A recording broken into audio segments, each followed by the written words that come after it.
Thank you.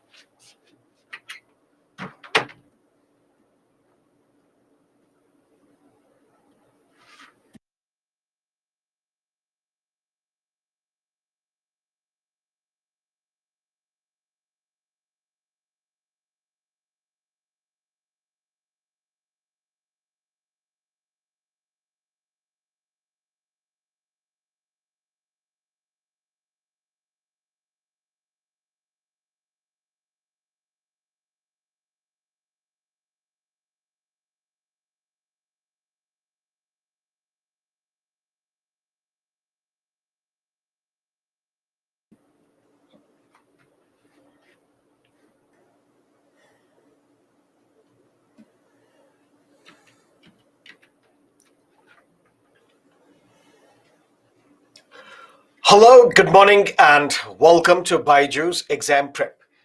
Yesterday, we initiated a discussion on Part 4 of the Constitution, Directive Principles of State Policy. What are the principles that the state has to keep in mind when the state is enacting laws, when the state is making policies? Those are what we call directive principles of state policy. And we have borrowed these provisions from the Constitution of Ireland.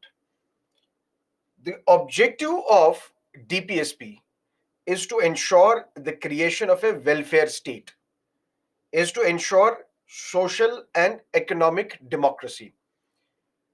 When we look at Articles 36 to 51, which come under Part 4 of the Constitution, Article 36 talks about the definition of the state, which is same as that of Article 12. But when we look at Article 37 of the Constitution, it talks about two important characteristics of DPSPs. One, these are not enforceable in a court of law. Why? We will discuss today. And second, even if they are not enforceable in a court of law, nevertheless, it shall be the duty of the state to implement them because these DPSPs are necessary for the governance of the country. Then if these DPSPs are necessary for the governance of the country, I told you that there is some classification. Some of these DPSPs are regarded as Gandhian in character, some in liberal intellectual in character, and some in socialist character. And I gave you an assignment. Take a look at all these DPSPs and point out whether these are socialist, liberal intellectual, or Gandhian. How many amongst you did that exercise?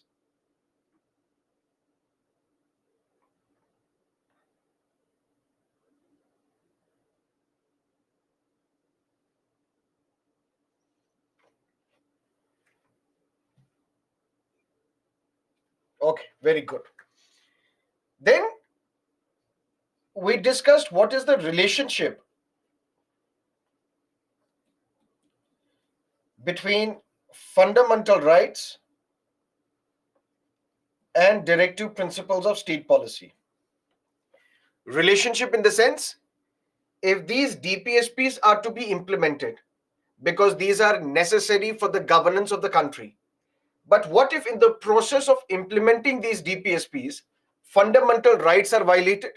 What will prevail, DPSPs or fundamental rights? For that, we looked at a case, Champak Dorai Rajan. And in this case, Supreme Court said DPSPs are inferior. Fundamental rights are superior. And to overcome this judgment, Constitution was amended.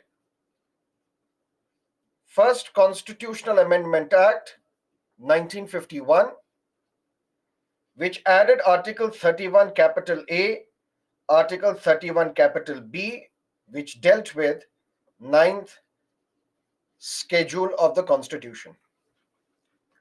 Why? Because the reasoning given by the Supreme Court in Champak Dorai Rajan was that directive principles are inferior and fundamental rights are superior. You can give effect to DPSPs, you can implement DPSPs because these are essential for the governance of the country. But in the process, don't violate fundamental rights, because fundamental rights, we are the protectors of fundamental rights. Specifically, two DPSPs, 39B and 39C. 39B, which says the material resources shall be distributed by the state in such a manner that it subserves common good. It leads to happiness for the maximum number of the people. And whatever economic system you want to create, whether you want to create communism, socialism, capitalism, crony capitalism, any form of ism, the operation of any economic system should not result in the concentration of wealth in fewer hands, should not result in the concentration of wealth to a common detriment. And to implement these two DPSPs, Parliament decided to enact Zamindari Abolition Act to provide for land reforms. But both these laws were struck down, saying they violate fundamental rights under Article 14, 19, and 31. 14 we have discussed. 19(1)(f) specifically talks about the fundamental right of every citizen that you can acquire property, you can dispose of your property as well. That's your fundamental right. If you are doing it on your own, that means you acquire property on your own, you dispose of property on your own, this is your natural right under Article 19. But what if state wants to acquire your land? What if state wants to acquire your property? Can the state be allowed to acquire your property? Yes. But for that, the state has to provide compensation under Article 31. And since no compensation was provided to the zamindars, since they did not voluntarily give up their lands were snatched from them, it violated Articles 14, 19, 31, and Patna High Court said these laws are unconstitutional. But then a way out was found. Article 31, capital A was added, where the Constitution said, if the state wants to acquire property, take over an estate, such as a big land, it shall not be deemed to be violative of Articles 14, 19, and 31. That means although they are violative of Article 14, 19, 31, but they shall be deemed to not violate Article 14, 19, 31. Then the question was, what if this law is challenged in the court? Then 9th schedule was added to the Constitution, and any law which is placed in the 9th schedule, Constitution said there shall be no judicial review. And that is how these land reforms acts, these Zamindari abolition acts, they were saved from unconstitutionality. They were saved from the onslaught of judiciary. But matters still remain the same. DPSPs are inferior, fundamental rights are superior. Then came a time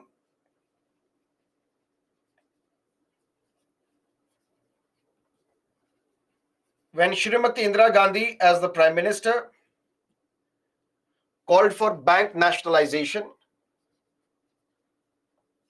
and also called for abolition of privy purse. What is abolition of privy purse? More than 562 princely states during the British India. When Indian Independence Act was passed, two different independent countries were created, India and Pakistan. What happens to these princely states? They had an option. The option was either they can choose India or they can choose Pakistan, or they can stay independent as well. But this power to decide, if there is a princely state Baroda, if there is a princely state Hyderabad, if there is a princely state Junagadh, if there is a princely state Patiala, if this princely state has to decide whether to join India or Pakistan or to stay independent, who will take this decision? This decision will not be taken by the people of that princely state. This decision will be taken by the ruler. And Sardar Patel played a very important role in ensuring that majority of these princely states integrate with India, join the Union of India. And when you have to ask somebody to join you, you also have to give up something. That's part of negotiation. You can't have it all. You have to have give and take. And Sardar Patel told them, your bungalows, your palaces remain with you. Your diamonds, your pearls, your vintage cars remain with you. All your jewelry, all the money that you have remains with you. On top of that, we will give you a privy purse. It's like no questions asked money. Do whatever you want to do with this money. This is something that we will guarantee you, we will provide you every single year. All you have to do, give up your sovereignty. Merge with the Union of India. And in response to that, we will give you a privy purse, which will be a percentage of your annual revenue. That means if this is a princely state, what was the annual revenue of that princely state? A percentage of that will be given to you as part of privy purse. Which means for the ruler of Hyderabad, who was known as the Nizam, privy purse was 73 lakhs a year. The ruler of a smaller princely state was given 62 rupees, and some books say was given 78 rupees. So it depends upon what was the annual revenue of that princely state. A particular percentage of that would be given to you as part of privy purse. No questions asked. Do whatever you want to do with this money. We won't question it. That is our constitutional guarantee, and that is how it came to be mentioned in the constitution itself. Privy purse. Indira Gandhi did not like this concept. Why? For a variety of reasons. She claims that when we are a democracy, when we are a republic, what is the need to provide princes a money by the state? And she was also surprised in the sense that there were the rulers in Jaipur, in today's Rajasthan, who would take this privy purse, who would take this money from the government, but use this money to contest elections against the Congress party, to fund candidates contesting elections against Indira Gandhi. And Indira Gandhi decided, Parliament, come together, let's abolish this privy purse. Not just this, banks were nationalized. What do we mean by nationalization of banks? For example, we have HDFC Bank, we have ICICI Bank, we have Kotak Mahindra Bank. These are private banks. What if tomorrow the government wants to take over these banks? These banks would be converted from private banks to public banks. That is what we call nationalization of banks. The year was 1969. Srimati Indira Gandhi decided that 14 banks should be nationalized. Why? She said, we want to implement a welfare state. Our economic system should be operated in such a manner that it should not result in the concentration of wealth in fewer hands. But what these private banks are doing, they give credit to their own people. They give credit to the wealthy, to the rich sections of the society. They deprive poor people of the credit. They don't give them loans. And ultimately, there is this circulation of wealth which is taking place. Rich people distribute wealth amongst themselves. Poor remain poorer. And what we will do, we will nationalize these banks. And both these decisions, abolition of privy purse, bank nationalization, was challenged in the court. And there was one common lawyer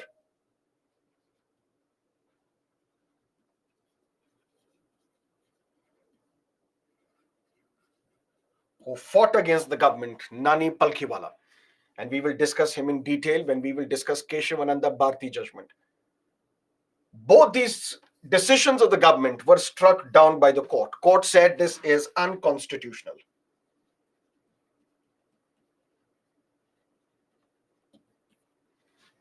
Why? Because even if you are giving effect to fundamental directive principles, but thereby you are violating fundamental rights. On bank nationalization case specifically, the government had given and offered compensation. So it's not that the government had acquired these banks, without giving them anything in return. The government did provide them compensation, and that compensation was in the form of bonds, and these bonds shall mature after 10 years.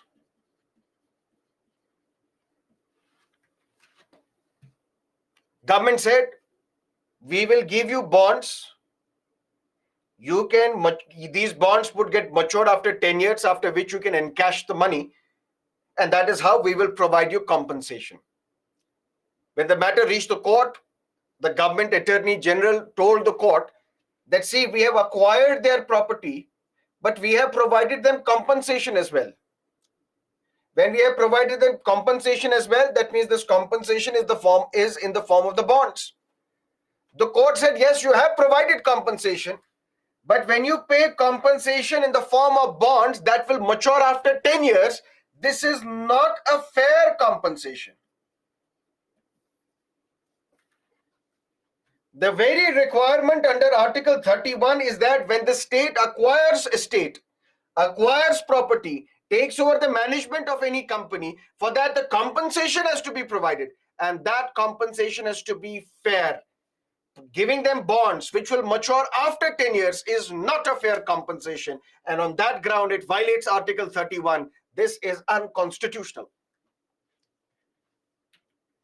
Indira Gandhi said, enough is enough. What we will do? Let's amend the constitution. Let's add Article 31 capital C to the constitution. 25th Constitutional Amendment Act.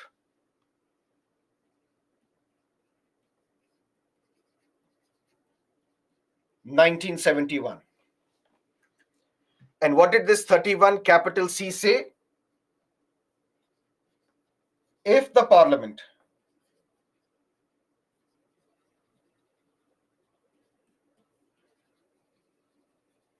wants to enact a law,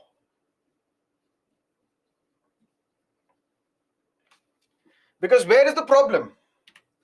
The problem is when the government wants to give shape, give effect to these two directive principles, 39B and 39C.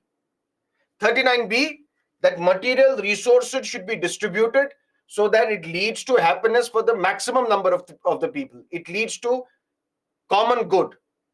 And any operation, any economic system that you operate should not result in the concentration of wealth in fewer hands. These were the two most important directive principles that whenever government wanted to implement, the court would come into the picture and say this is unconstitutional because you're violating Article 14, 1931. Although there existed a ninth schedule, and whenever a law is placed in ninth schedule, it gets immunity from judicial review. No judicial review takes place.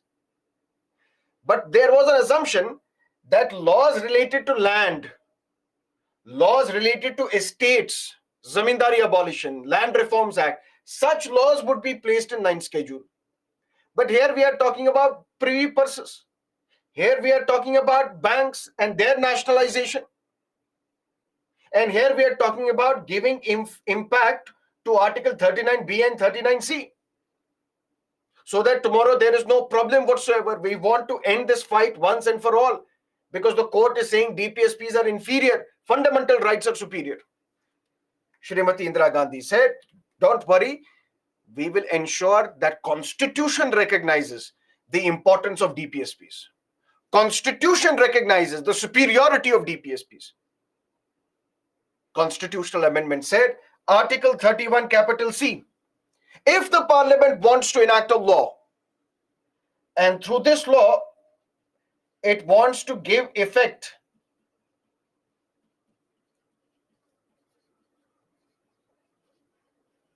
to Articles 39B and 39C. These are two DPSPs. Even if this law violates Article 14, 19, and 31, merely on this ground,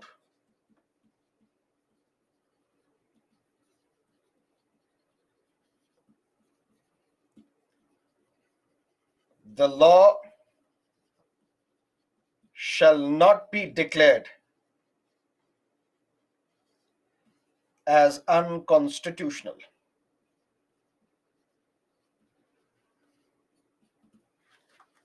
Further,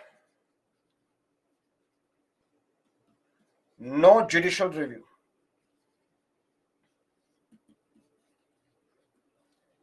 Which means such a law shall not be challenged before the judiciary.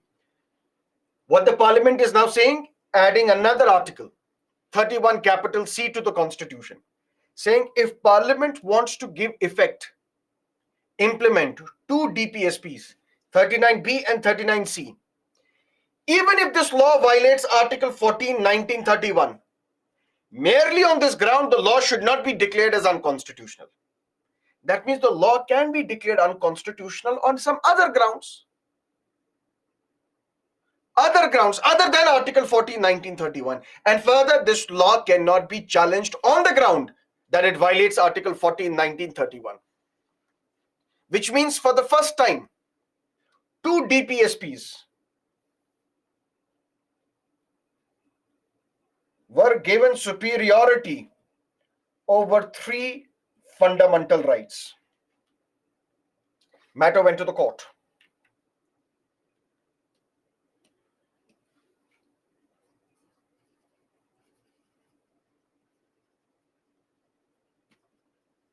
Keshavananda Bharti, 1973. Supreme Court said Article 31 capital C is constitutional. There is no problem with Article 31 capital C. Just that when you say there shall be no judicial review, that is something that we don't agree with, because any law passed by the parliament can be reviewed by the judiciary. Said okay. This was 1973. And in 1975, emergency was imposed, and in 1976, Constitution was amended again. 42nd Constitutional Amendment Act 1976. And in this amendment, Article 31 capital C was amended again. If the parliament wants to enact a law to give effect to one or more DPSPs, even if this law violates fundamental rights under Article 14, 19 and 31, no problem.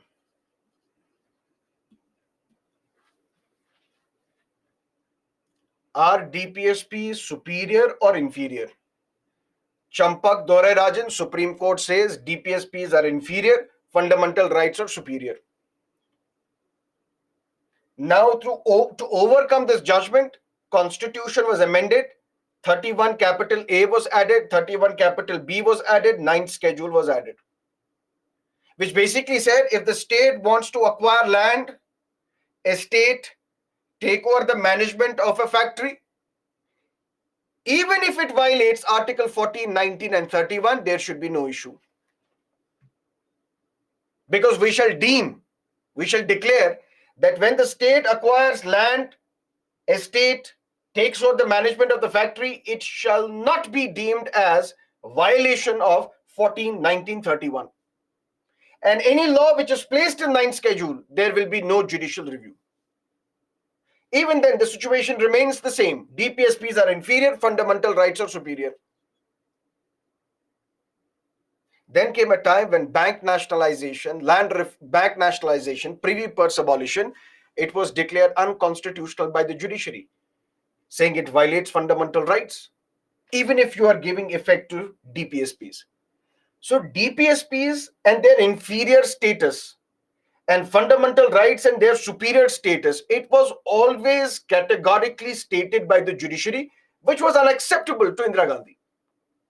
She said people are so much fixated with their rights that they don't understand they have duties towards the state. And that is how in 1976, a chapter on fundamental duties was added to the Constitution, which originally was not part of the Constitution, which we will discuss. So she wanted constitution to explicitly mention that there are DPSPs which are superior to that of fundamental rights. She got the parliament together, please come, let's amend the constitution. 31 capital C was added. And 31 capital C said, when parliament wants to enact a law to give effect, to give shape to DPSPs under 39B and 39C, even if this law violates 14, 19, 31, no problem. And this law cannot be even challenged on the grounds that this law violates 14, 19, 31. Matter went to the court. In Keshavananda Bharti case, Supreme Court said, you're right, can happen. You want to give superiority to 2 DPSPs over 3 fundamental rights? We have no problem whatsoever. But we have a problem when you say that we can't question this law. Nobody can question this law before us. This is something that we will not accept. We will not digest. Emergency was imposed. Constitution was amended again. So in 1971, if 2 DPSPs were given superiority over 3 fundamental rights, now in 1976, Parliament is saying, if we want to give effect to one or any DPSP, that means now all DPSPs. Previously, 2 DPSPs were given superiority over 3 fundamental rights. Now Parliament is giving superiority to all DPSPs over 3 fundamental rights, 14, 19, 31. But even this amendment was challenged in the court. Minerva Mills, 1980, where Supreme Court said judicial review is part of the basic structure of the Constitution. And court further said, relationship or balance between DPSPs and fundamental rights, it is also part of the basic structure of the Constitution.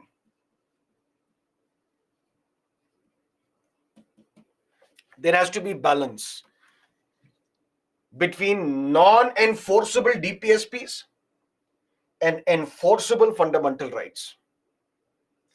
If you tilt this balance in favor of all DPSPs, you are doing something which is against the basic structure of the Constitution. So with this constitutional amendment, what Parliament you are doing? You are giving superiority to all DPSPs over 3 fundamental rights. We will not accept this because this violates the balance, the delicate balance between DPSPs and fundamental rights. And this balance is also part of the basic structure of the Constitution, which means this amendment was declared unconstitutional. Which means the position now remains what it was before this amendment. And what was it before this amendment? That 2 DPSPs, 39B and 39C, they have superiority over 3 fundamental rights, 14, 19, and 31. Then something else happened. In 1978, 44th Constitutional Amendment Act was passed. Article 19(1)(f) and Article 31, they were repealed. And instead, Article 300 capital A was added, which talks about right to property as a constitutional right.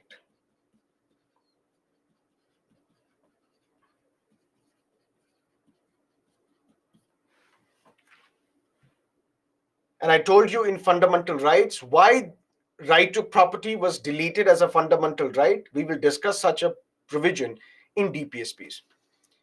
In 1978, when the government, because at that time it was the Janata Party which was in power, because in 1977 elections, Srimati Indira Gandhi's Congress was defeated, although her party did very well in the southern India. But in the northern India, her party was wiped out. She bagged only 2 seats in North India. and Janata Party came to power. Shri Morarji Desai became the Prime Minister. And when the minister introduced a bill to delete Article 19(1)(f), to delete Article 31, what was the reason given? What was the rationale given? The reason given was there is some sanctity which is attached to fundamental rights. Why do we call fundamental rights as fundamental? Because they are fundamental for the growth and development of an individual. Without these fundamental rights, it is not possible for an individual to explore his true potential. But specific to right to property, it has been amended multiple times. It was amended in 1951, then again in 55, then again in 60s, then again in 70s. So when you amend a fundamental right repeatedly, you also reduce its sanctity. That is why instead of making or retaining it as a fundamental right, we will make it other constitutional right under Article 300 capital A. So the reason given for the repeal of right to property as a fundamental right was that there is some sanctity, some uniqueness which is attached to fundamental right. They should not be subjected to repeated amendments. If they are subjected to repeated amendments, they lose their sanctity. And for that, we are converting right to property from a fundamental right to other constitutional right. But listen to me carefully. 31A continues. 31B continues. 31C continues. It is only 31 which has been repealed. That 31 which spoke of that if the state wants to compulsorily acquire a property, state has to provide compensation, and this compensation has to be fair. It is this Article 31 which has been repealed. But Article 31 capital A, which says when the state wants to acquire land, estate, take over the management of the factory, this acquisition shall not be deemed violation of Article 14, 1931. This 31A continues. Ninth schedule continues. This 31C, which gives superiority to 2 DPSPs over 3 fundamental rights, even this 31 capital C continues. So the relationship today is that there are 2 directive principles which are superior to 3 fundamental rights, 14, 19, 31. Although 31 has been deleted, so you can say 14 and 19. So 19 has also been deleted. No, not the full 19. 19(1)(a), freedom of speech and expression continues. 19(1)(b), right to form associations, unions, and corporate, right to assemble peacefully without arms, right to form unions, associations, and cooperative societies, right to move freely throughout the territory of India, right to reside and settle anywhere within the territory of India, right to take up any trade, occupation, profession that exists, that continue. All these other natural rights under Article 19 continue. It is only 19(1)(f) which has been repealed. So there are 2 DPSPs, 39B and 39C, which have superiority over 3 fundamental rights. Any questions? Let me know. Any questions as of now?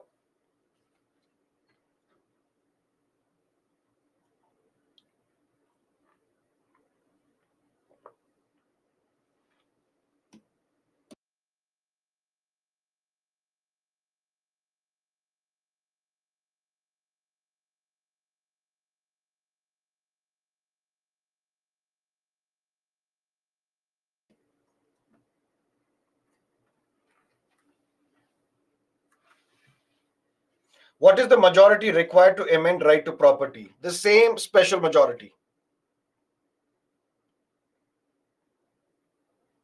During amendment, why was emergency required? Those are independent events.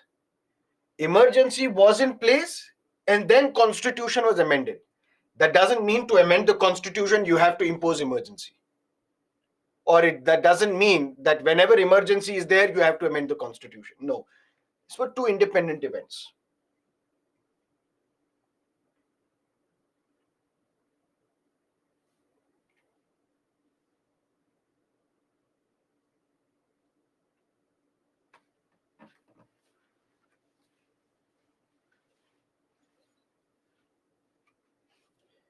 We will discuss more on ninth schedule. We will discuss more on DPSPs. Give me some time. But when we say directive principles of state policy, they are not enforceable in a court of law. Nevertheless, it shall be the duty of the state to implement them because these are fundamental for the governance of the country. One by one, most of these DPSPs have been implemented. If I can give you the list, for example, DPSP under Article 40 talks about organization and setting up of village panchayats. Panchayati Raj institutions have been set up, and we will discuss in local government article or 73rd amendment to the constitution. Right to work, to education, and to public assistance in certain cases. Right to work in certain cases. If you are in rural India, you belong to below poverty line family, you have the right to work. 100 days of employment is your right. What is that right? MG Narega, Mahatma Gandhi National Rural Employment Guarantee Act. Right to education. In fact, this right to education, which was meant to be a DPSP, was converted into a fundamental right in 2001, 86th Constitutional Amendment Act. So even this DPSP we have implemented. Provision for just and human conditions of work and for maternity relief. Just and human conditions of work. We have Factories Act, which lays down the minimum and the maximum number of hours that you can be required to work in factory. If you are working in a corporate sector or in government sector or anywhere, in organized sector, not in unorganized sector. In organized sector, the employer has to provide you insurance. If you're working overtime, the employer has to provide you incentive. If you are a woman and you're expecting a child, then 26 weeks of paid maternity leave for 2 children is your right under the Maternity Benefit Act. That means right provision for just and humane conditions of work. If you're working in, let's say, construction industry, you have to provide protective gear to your workers, a helmet, good protection. In case of some mishap, unfortunately, you'll have to provide insurance, some compensation. All these things which are mentioned in the Factories Act, their principal objective is to provide just humane conditions of work. And maternity relief, 26 weeks of paid maternity leave for women up to 2 children. That means even Article 42 we have implemented. Article 47, which talks about duty of the state to raise the level of nutrition and the standard of living and to improve public health. Are we not providing midday meals in the schools? Are we not providing Ayushman Bharat as a scheme, as insurance in medical sector? Are we not providing nutritious food in the form of Food Security Act?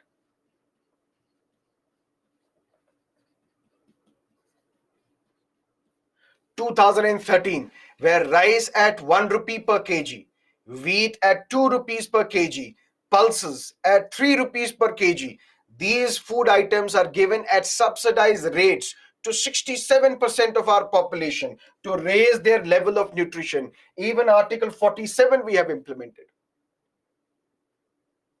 Article 46, it shall take steps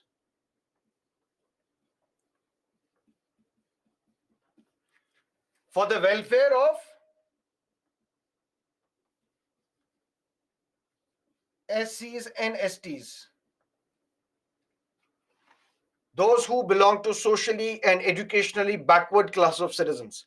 And I don't have to explain what are the benefits, what are the steps that the state has taken for the welfare of SCs and STs.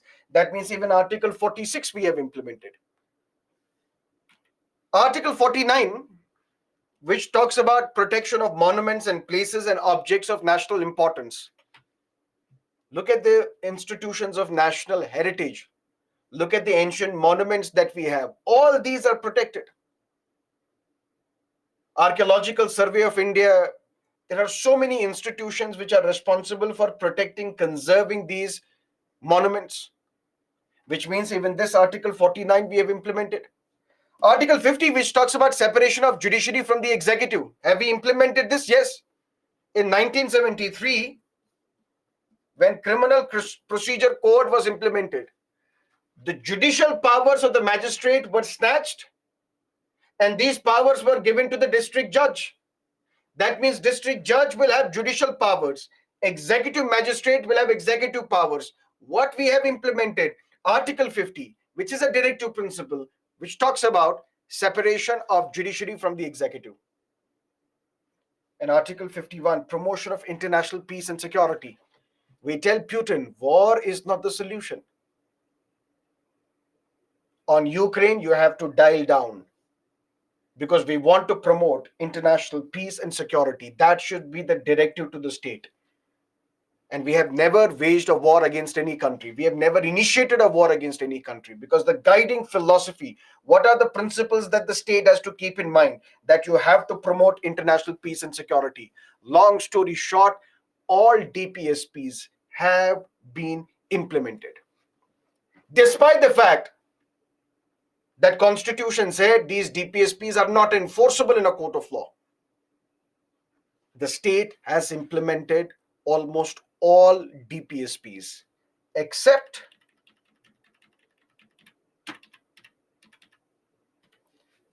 the Uniform Civil Code. And what is a Uniform Civil Code? Let's discuss.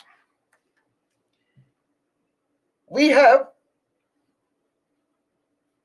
civil laws,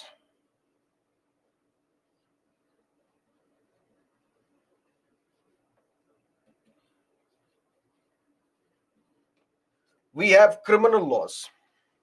And I've told you previously what's the difference between a civil wrong and a criminal wrong, a civil case and a criminal case. Civil case between two individuals, criminal case where one of the party is the state. Criminal laws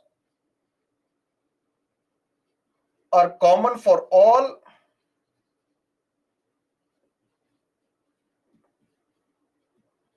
no discrimination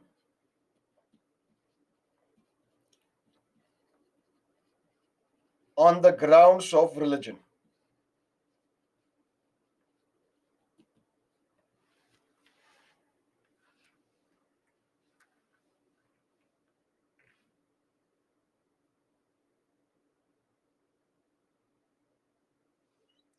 Criminal laws are common for all without any discrimination on the grounds of religion, which means whether a Hindu or a Muslim commits rape, both will be booked under Section 376 of Indian Penal Code. If a Sikh or a Parsi commits murder, both would be booked under Section 302 of Indian Penal Code. If a Buddhist or a Jain do some unnatural activity, which is against the order of nature, both will be booked under Section 377. So criminal laws are common for all without any discrimination on the grounds of religion. Clear? Even civil laws are common. Civil laws are common. For example, contract. I have signed a contract with you. If I violate this contract, under the Contracts Act, some action can be taken. I have to provide you compensation. I have to provide you money.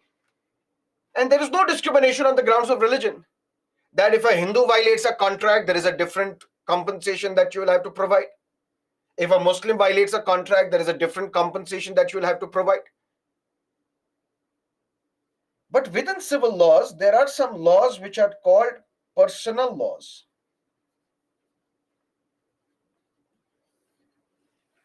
And which are these personal laws? Related to marriage, related to divorce, related to inheritance, related to adoption.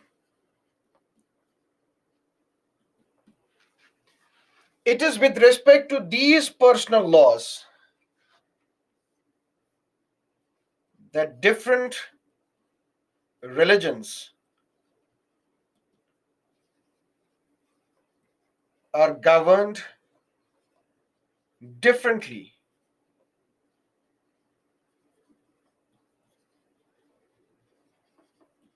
based on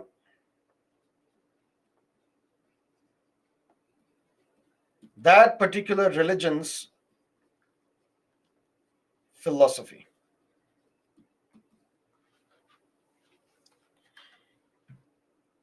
Criminal laws are common for all, no discrimination on the grounds of religion. Civil laws are common for all, no grounds of discrimination on the grounds of religion. But within civil laws, there are laws which are called as personal laws. This is where there is a difference. There is discrimination. Or should we say, every religion is governed by their own set of laws when it comes to marriage, divorce, inheritance, adoption. Why? Because this is our colonial legacy.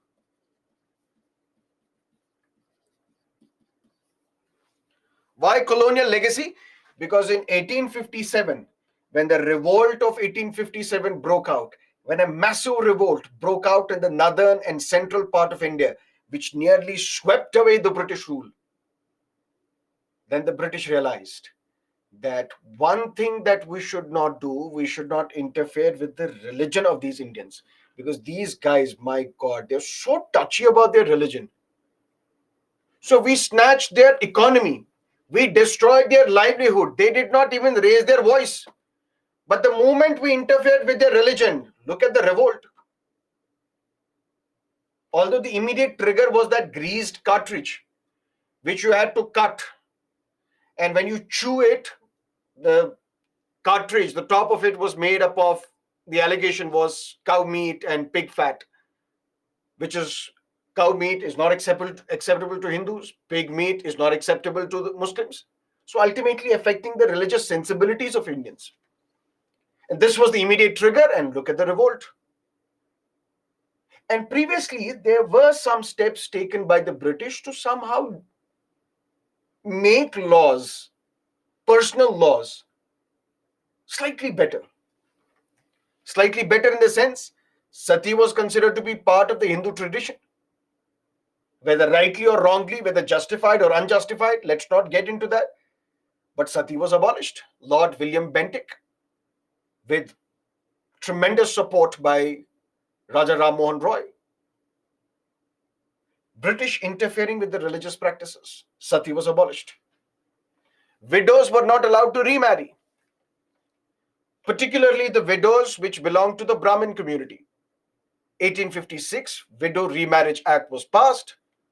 Ishwar Chandra Vidyasagar played a pivotal role, and even the Brahmin widows were allowed to remarry.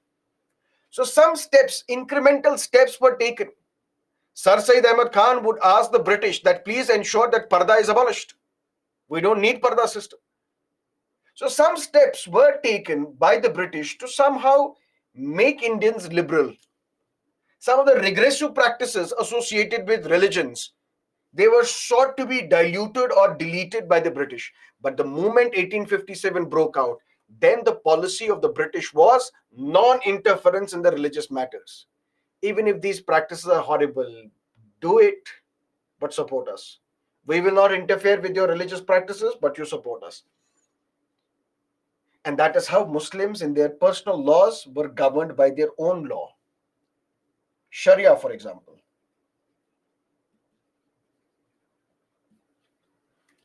So let's say, for example, for Muslims, a husband can marry at the same time 4 wives. That's part of their personal laws. That's allowed. Only husband can grant a divorce to his wife. Wife cannot grant divorce to husband. Who will get the property? What is the percentage of property that a girl would get? What is the percentage of property that a man would get? What is the percentage of the property that the wife of this deceased would get? All that is part of Sharia. All that will continue for all the Muslims. Muslims cannot adopt a child. Even if you adopt a child, he or she won't be called your legal heir according to the Sharia laws. Similarly, Christians, they will be governed by their own laws. Till death do us part. We will not divorce each other. That will continue. Hindus will be governed by their own laws. Whether we will give inheritance to women or not, that we will decide. Our religious scriptures will decide. British will not decide. That means all the religious communities, they were governed by their own laws, by the laws of their own religion. When it comes to these personal laws, for criminal laws, there was no basis on the grounds of discrimination on the grounds of religion. For example, even if there is a religion which talks about that if there is a thief, you have to cut the limb of that thief, or there is a religion which says if there is a thief, you have to forgive him. We can't incorporate these religious sensibilities in our criminal laws or in our civil laws. But when it comes to the personal laws, specifically to marriage, divorce, inheritance, and adoption, every religion will be governed by their own religious identities, by their own religious principles. Constitution said under Article 44,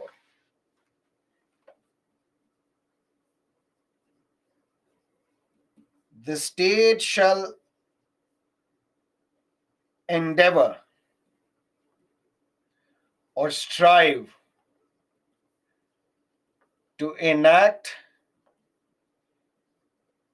a uniform civil code, UCC.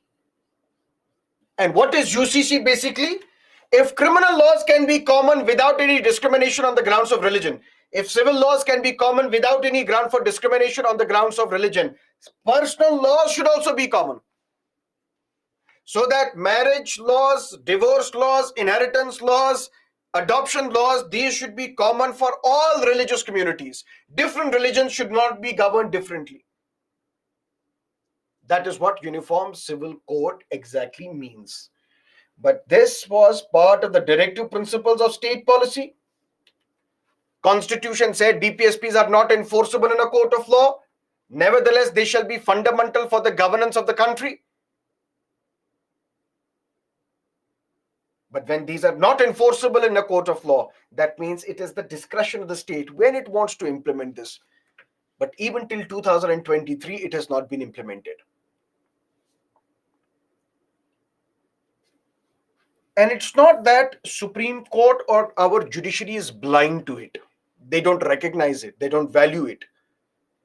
For example, Shah Bano. She was in her 60s or 70s. She was married. Her husband, who was an advocate in Madhya Pradesh High Court, fell in love with a young lady and decided to marry her. And he decided to divorce Shah Bano. So Shah Bano was given divorce.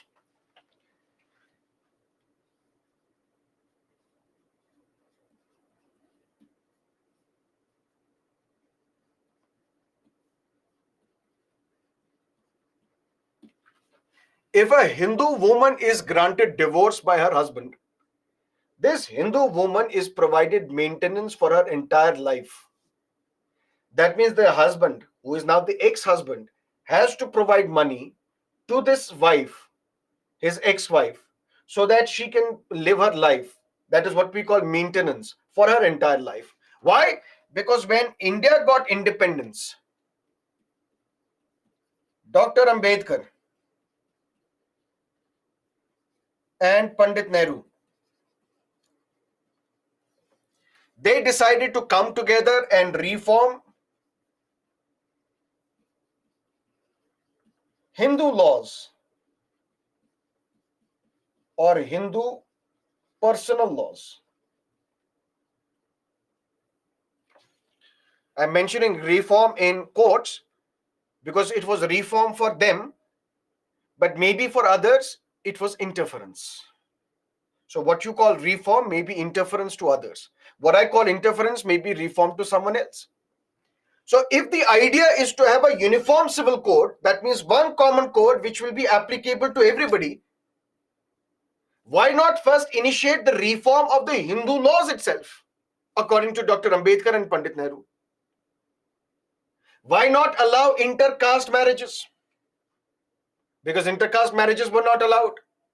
Why not give women her due share in inheritance? Why not give women the right to grant divorce as well? So Pandit Nehru, Dr. Ambedkar, they felt that since country was partitioned on the grounds of religion, we have to assure minorities as well that you will be safe in this India. But what we can do, these personal laws have to be common for everybody. First, we will initiate the reform of the Hindu laws. That is how 3 Hindu code bills were passed. Related to marriage, the Hindu laws were codified and reformed so that there is equality in terms of marriage. Related to divorce, related to succession, that means who gets to inherit the property, what should be the percentage of that property, should women be given property rights or not. All these things were mentioned in the 3 Hindu code bills, and these 3 Hindu code bills were passed.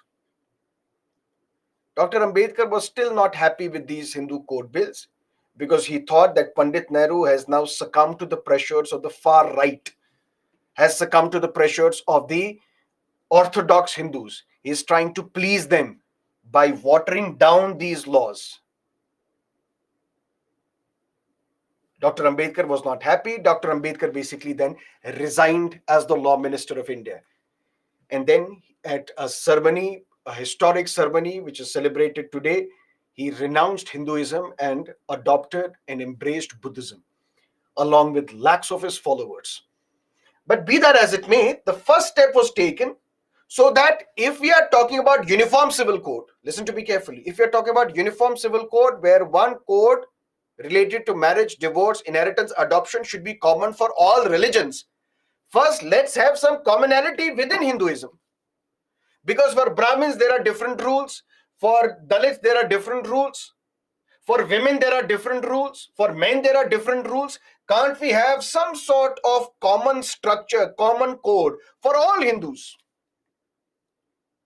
And if we will reform the majority religion, personal laws related to the majority religion, then one by one we will take up the personal laws of the minorities.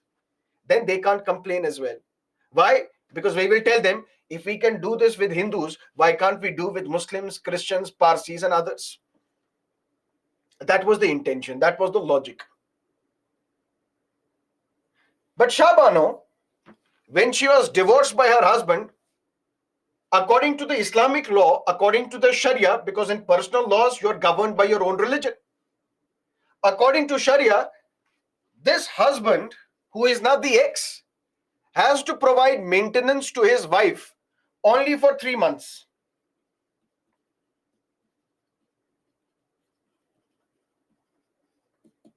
Not for the entire life. Shah Bano approached Madhya Pradesh High Court. My lord, why there are discrimination? I said, why? My Hindu sister, when she gets divorced, maintenance is provided to her for her entire life by the husband. And look at me, I'm old. I can't earn livelihood. My husband says, since we are governed by the Shariat laws, by the Islamic laws, I will provide you maintenance only for 3 months. Why this discrimination on the grounds of religion? Madhya Pradesh High Court said, you are right. Shah Bano's husband, provide her maintenance for her entire life. I said, why? But she is no longer my wife. Don't argue. If you want, go to the court, go to the Supreme Court. Shah Bano's husband approached the Supreme Court. Supreme Court said the same thing. Give her maintenance for her entire life, not just for 3 months. And Supreme Court said something spectacular, said something prescient. Supreme Court said, we regret that even after so many decades of independence, we have yet to enact a uniform civil code. If there was a uniform civil code, such a problem would not have existed in the first place. Shah Bano case would not have arisen in the first place.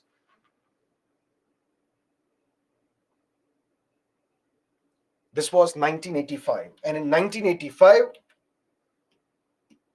there was one good looking, smart individual as the Prime Minister, Rajiv Gandhi.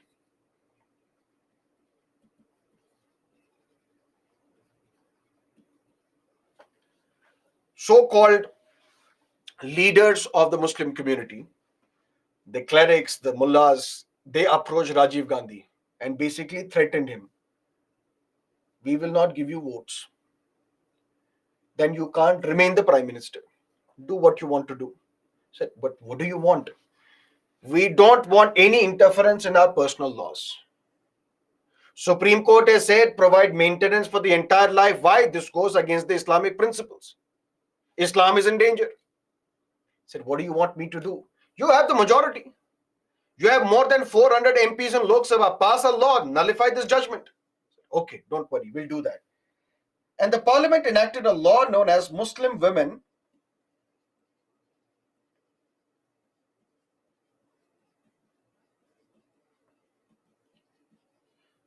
Protection of Rights on Divorce Act. According to this law, maintenance would be provided only for 3 months. But maintenance amount was enhanced.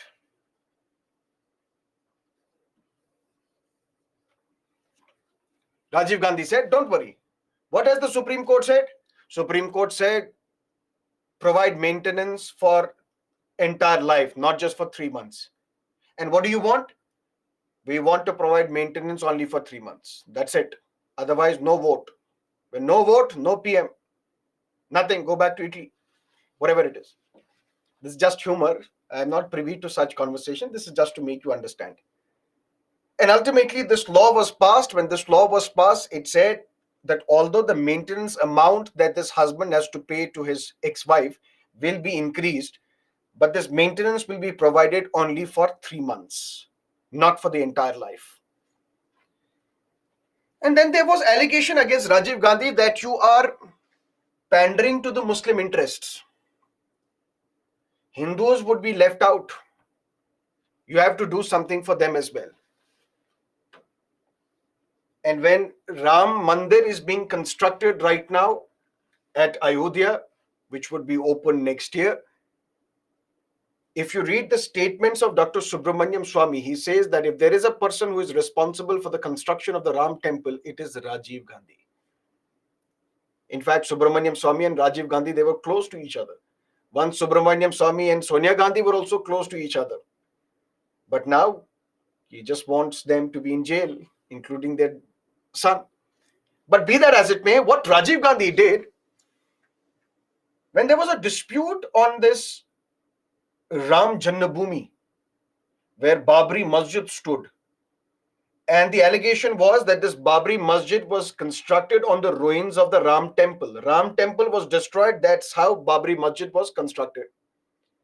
And this was a problem. There was a dispute on this between Hindus and Muslims, even during the British period, even during the colonial period.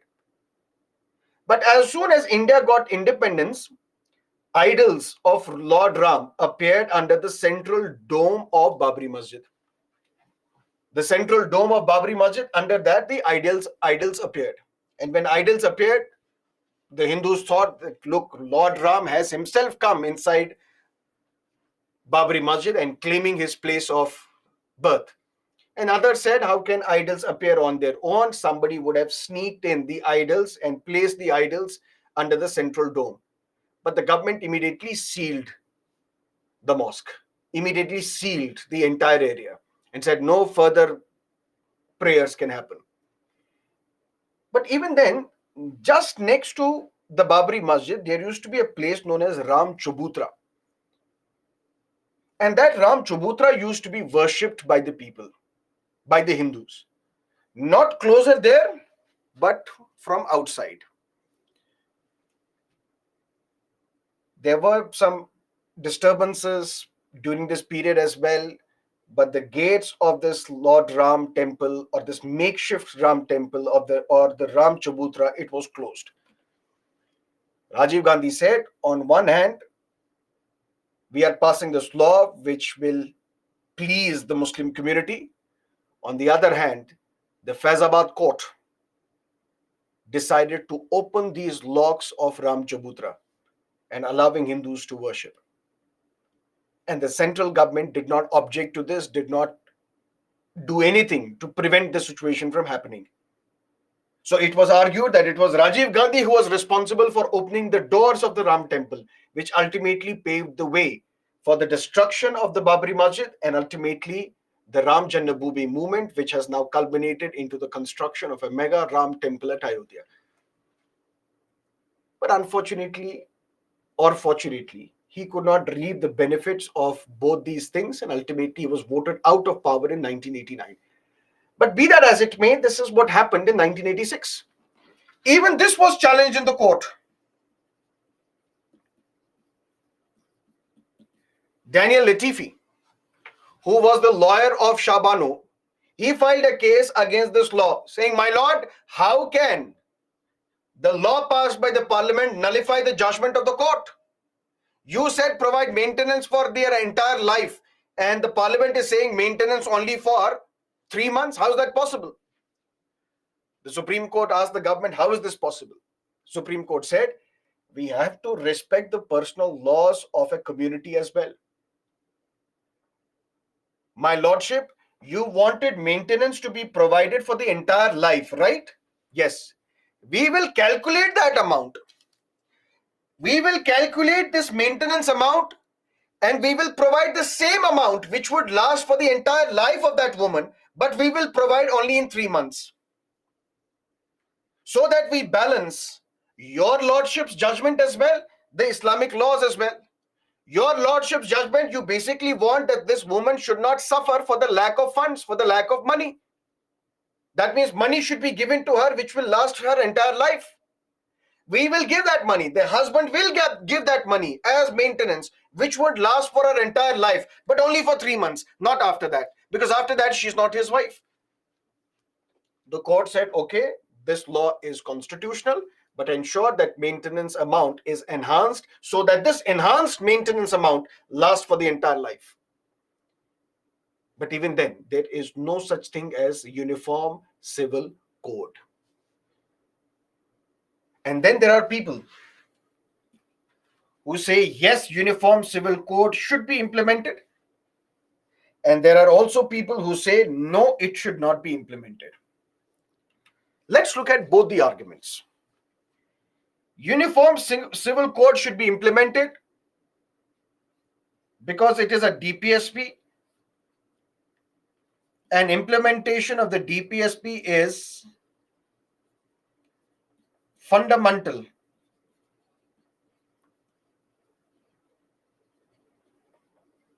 for the governance of the country.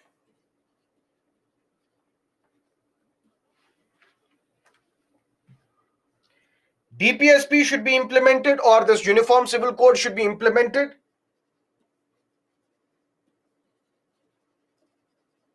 in the name of secularism.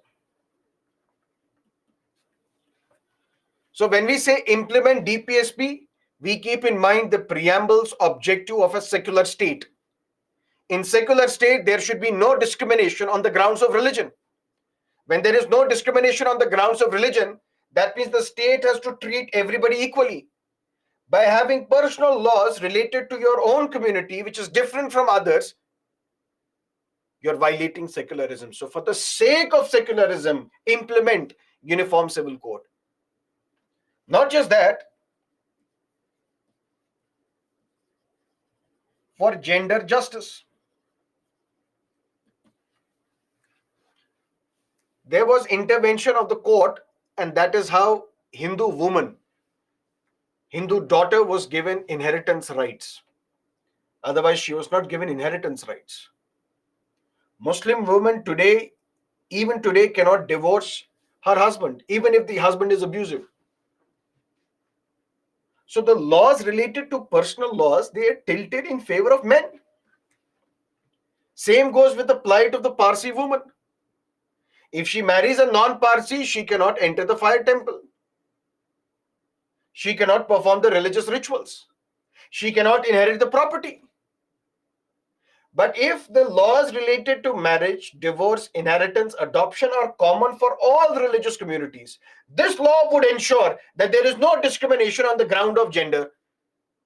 So for the sake of gender justice, for the sake of secularism, for the sake of constitution, because DPSPs are fundamental for the governance of the country, implement Uniform Civil Code.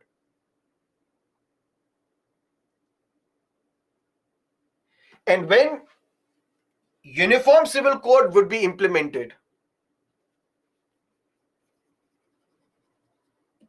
there will be no claims of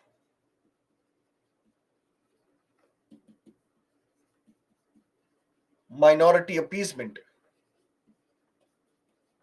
which has polarized the society. BJP says development of all, appeasement to none. They claim that Congress is appeasing the minorities. Congress claims that BJP is assaulting the minorities, denigrating them to lesser citizens, second-class citizens. And principal reason given by both the parties is Uniform Civil Code. BJP says we want to implement Uniform Civil Code, but Congress has not done that since the independence because they were in power for most number of years. If Uniform Civil Code is implemented, then the narrative in the nation would be that there is no minority appeasement. And ultimately, what would happen? This polarization, which has been created in the society in the name of religion, where the lack of Uniform Civil Code has played a very important role. This polarization would take a backseat, and hopefully, we will have a stable polity, stable society. For all these reasons, Uniform Civil Code should be implemented. But there are others who talk about something else. They say it should not be implemented. Why? Number one, the reason that they give is that Constitution talks about Uniform Civil Code and not a common civil code.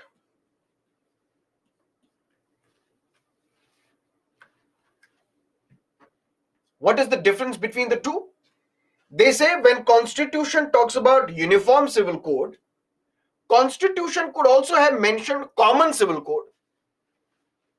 But Constitution deliberately spoke of Uniform Civil Code and not common civil code. That means there is a difference between the term uniform and common. What's the difference? If it was a common civil code, that means there will be a common law for all religious communities. Just like we have a common criminal procedure code, a common civil law. If it was a common personal law as well, that means this law would be applicable to all the religious communities. But Constitution does not talk about a common civil code. Constitution talks about a uniform civil code. And what is the difference between common and uniform? One law for Hindus, one law for Muslims, one law for Christians, one law for Parsis, one law, different laws. But this law, which is for Hindus, should be uniformly applicable to all sections and classes of Hindus. No discrimination on the ground of caste, no discrimination on the ground of sex.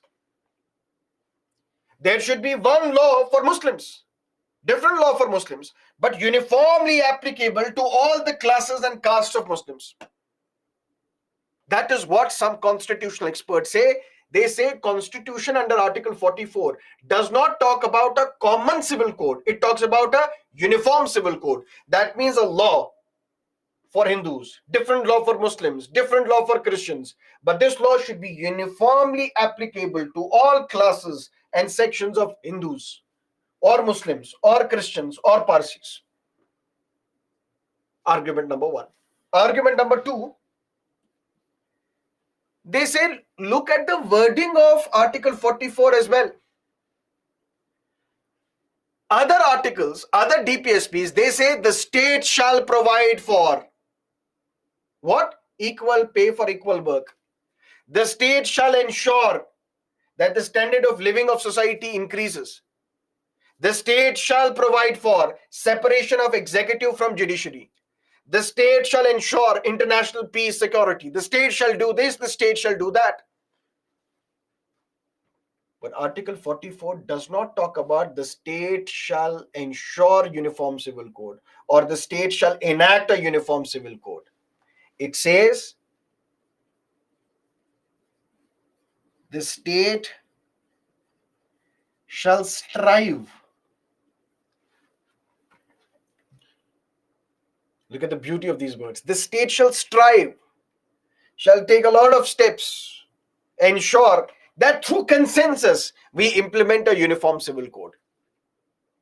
That means by incorporating this term strive, it says that there has to be negotiation. There has to be negotiation with all the religious communities. And that is how through consensus we can provide for a uniform civil code. It cannot be done unilaterally. There are others who say you can't implement a uniform civil code because there would be challenges. What are the challenges? Challenge number one, let's assume there is a law which is common for all.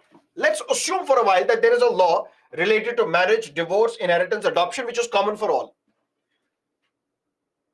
But this law will be based on Hindu law or Christian law or Parsi law or Islamic law. What would this law be based on? What would be the central features of this law? That is by somebody like J. Sai Deepak.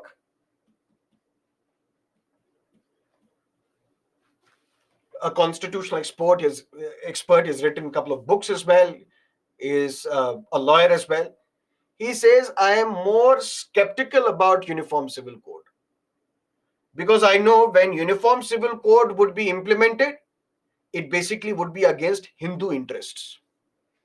Because when there will be a common law, I will see that this common law will be against the Hindu principles, Hindu philosophy.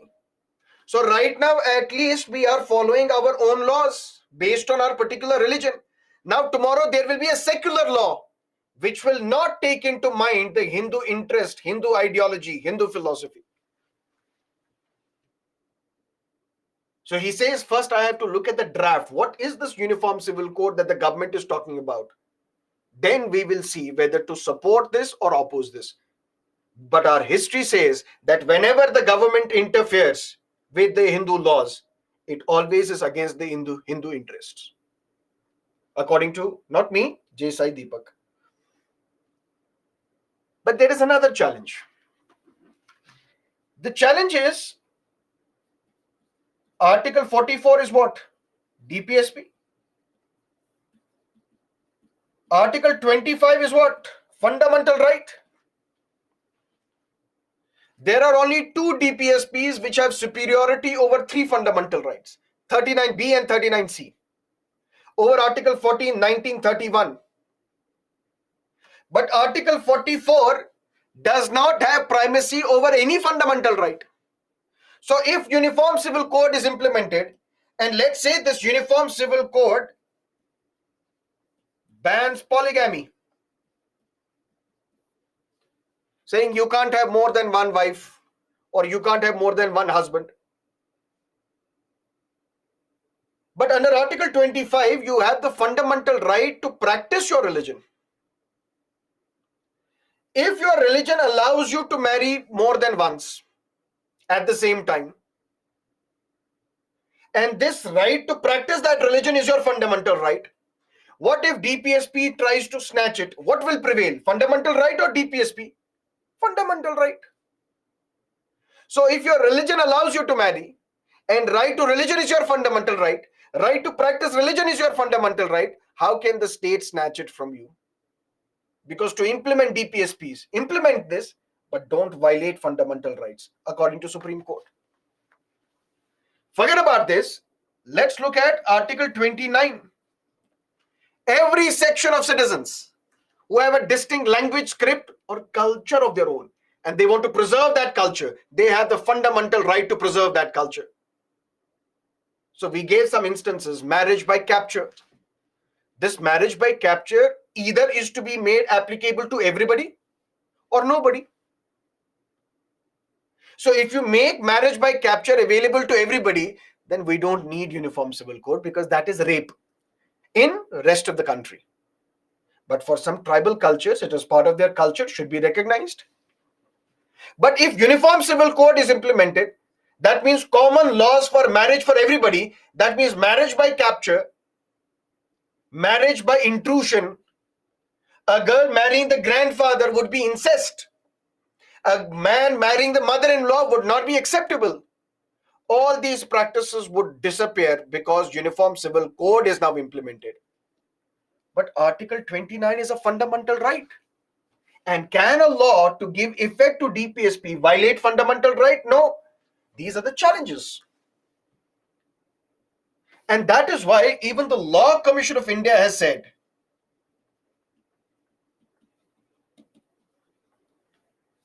the time is not ripe for uniform civil code. There can be debate,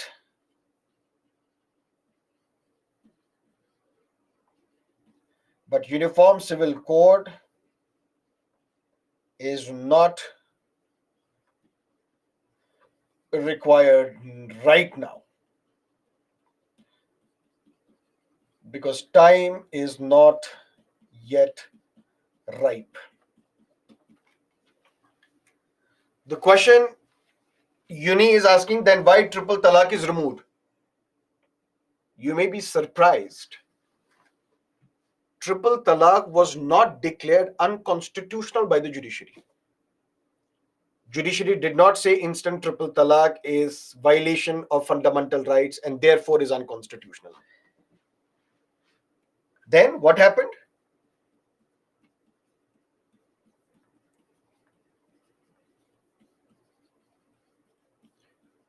There were 5 judges who had to decide on triple talaq, right? If 3 judges would say that triple talaq is unconstitutional, triple talaq would go as unconstitutional. 2 judges said, we can't interfere.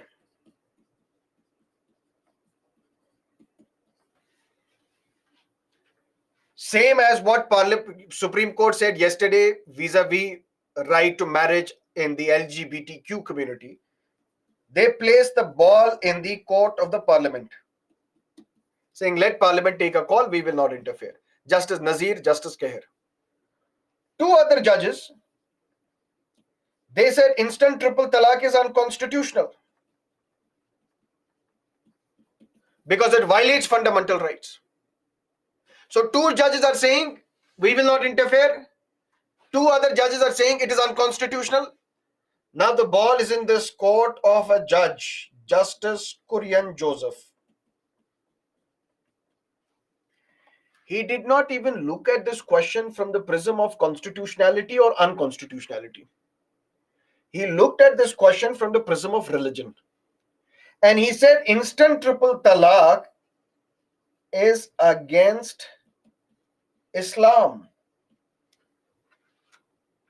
Because Justice Kurian Joseph said in Islam, the divorce has some methodology to follow. Whenever you divorce somebody, 2 steps are important. One is arbitration. The other is reconciliation.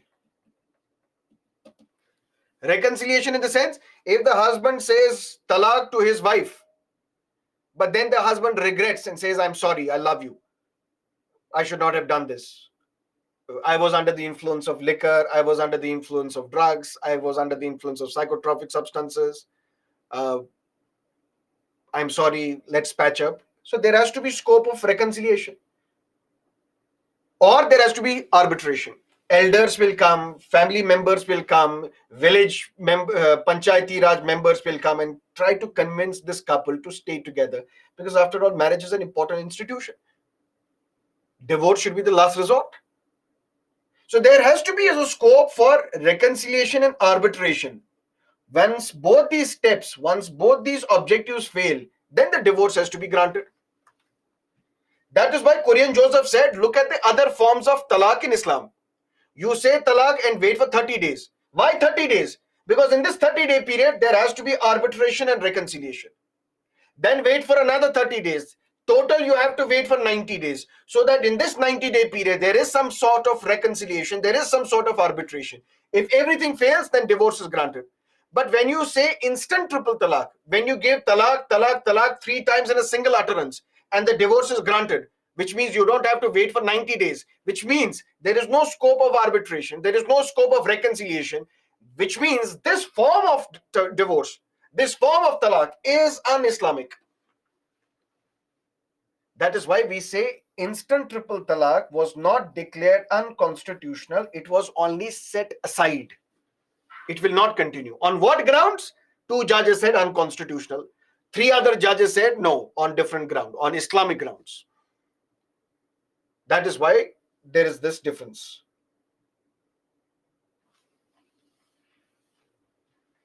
So these 26 weeks of paid leave can be applicable to private companies? Yes.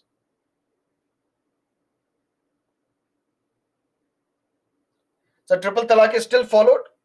It's not followed because for that we have a law known as Muslim Women Protection of Rights on Marriage Act, under which if a husband is saying talaq, talaq, talaq 3 times, it's a crime. The husband would be arrested and sentenced to jail for up to 3 years. And what will happen to the marriage? Marriage continues. Marriage would not be dissolved. Okay, so the challenges are Uniform Civil Code cannot be implemented.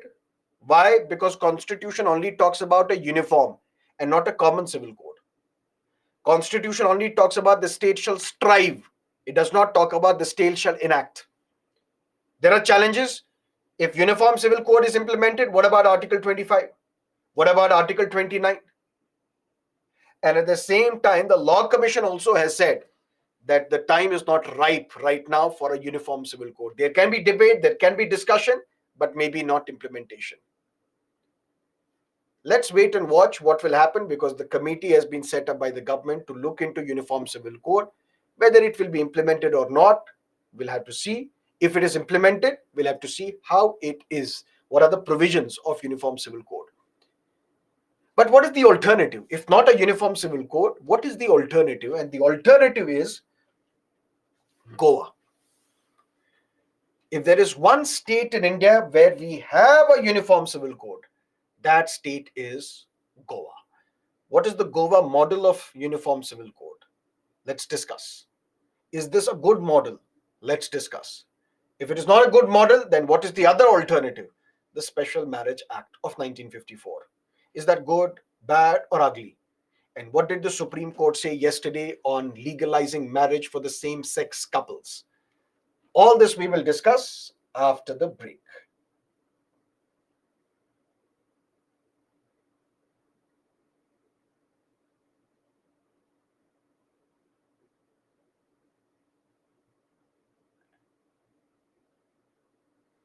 Okay, so let's meet at 7:45 and discuss the remaining features. Okay?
Shall we start?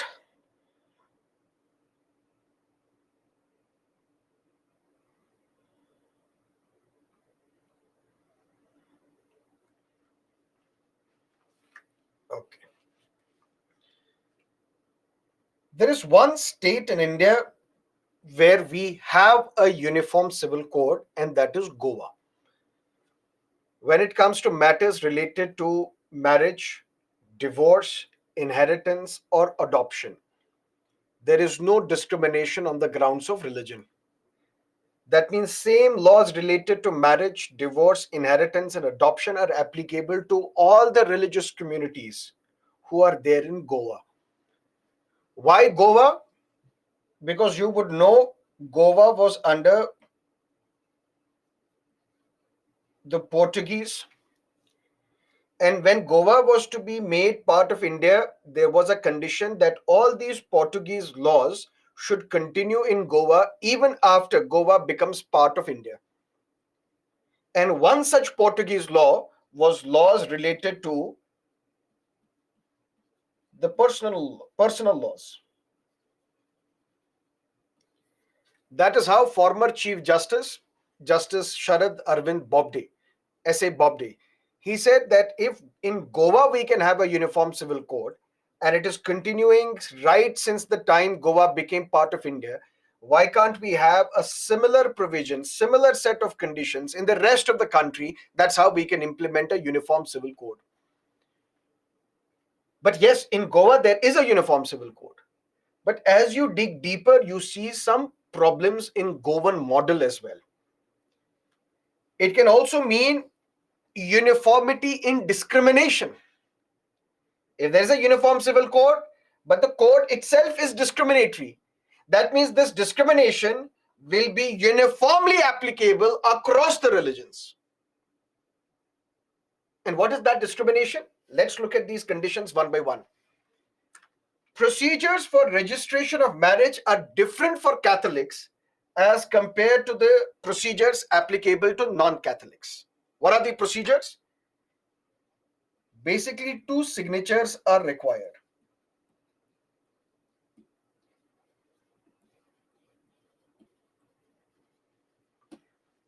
There is a boy and a girl, man and a woman who want to get married.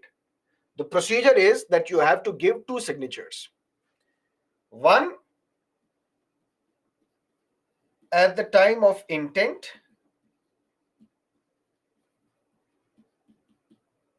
second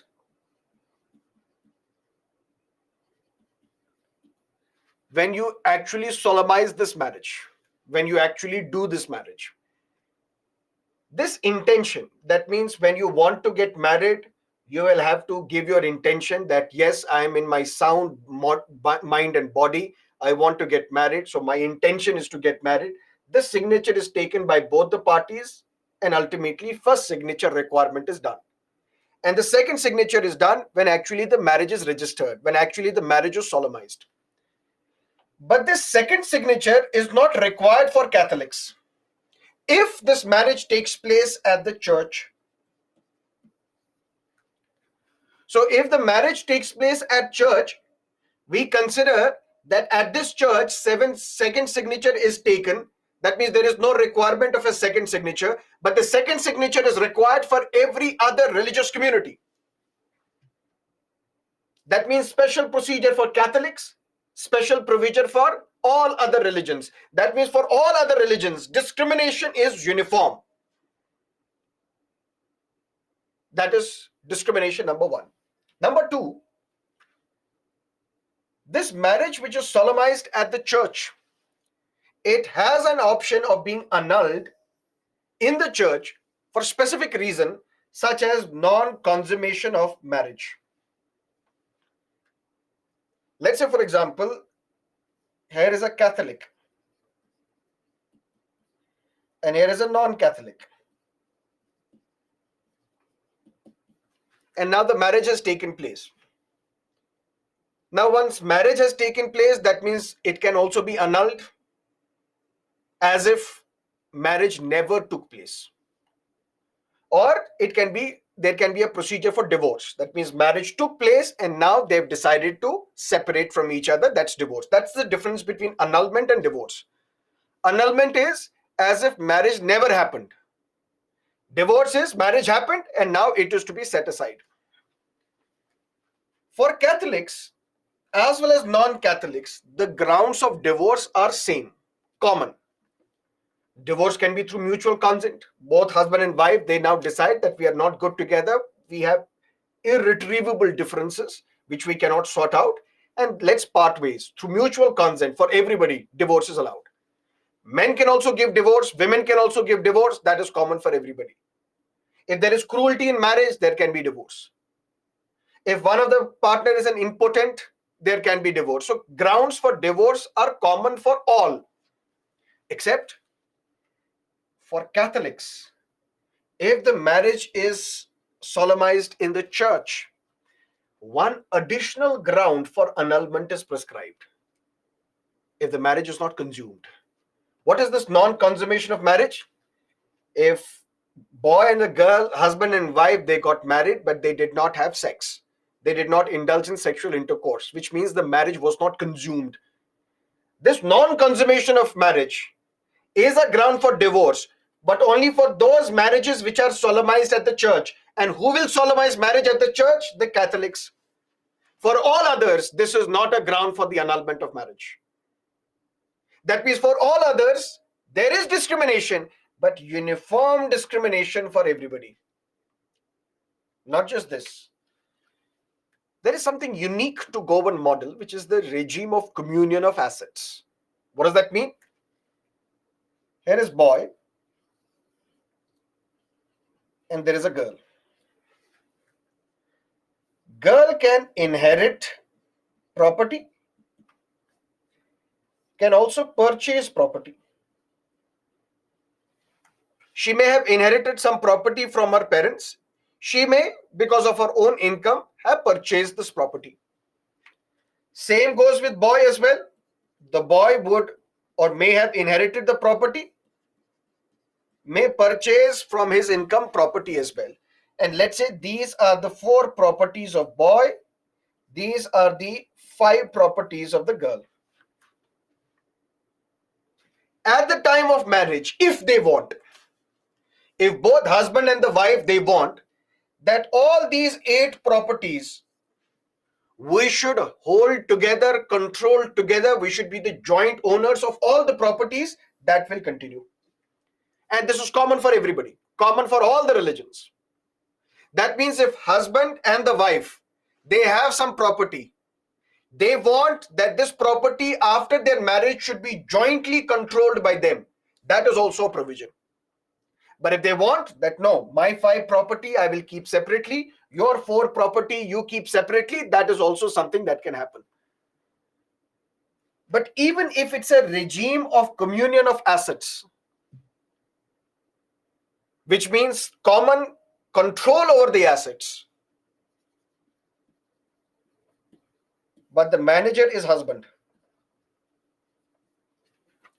That means even if this property is jointly controlled by them, or after their marriage, whatever they have earned, whatever property they have bought, all those will have to be clubbed together.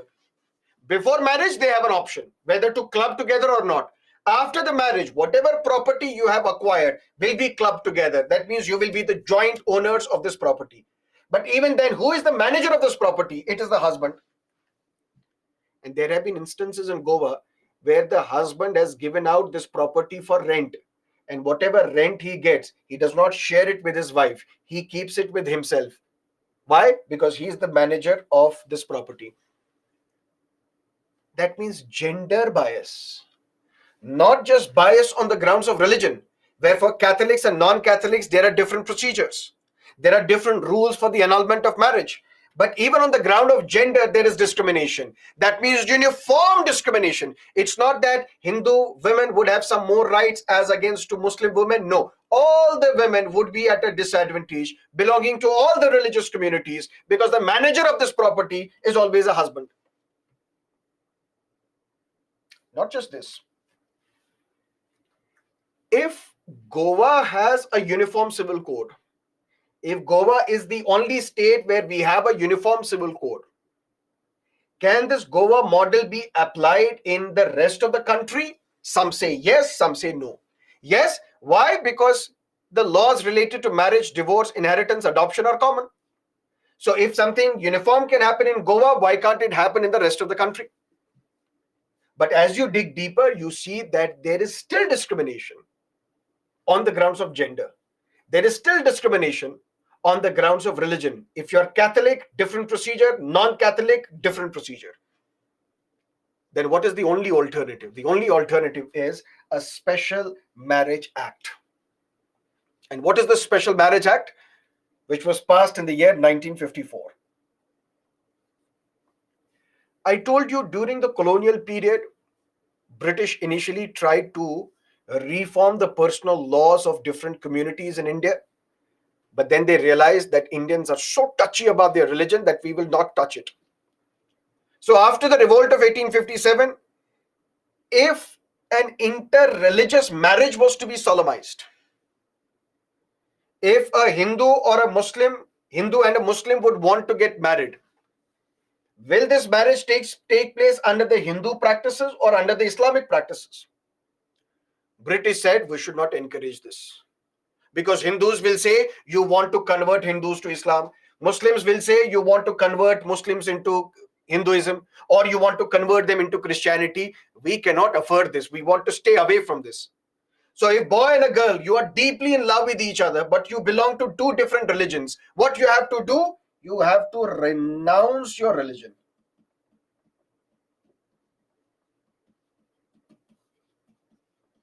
In order to get married.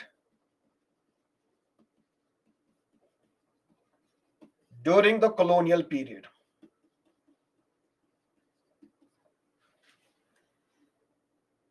That means during the colonial period, during the British period, if a boy and a girl belonging to two different religions, they wanted to get married, the only option available to them was they have to give up their religion.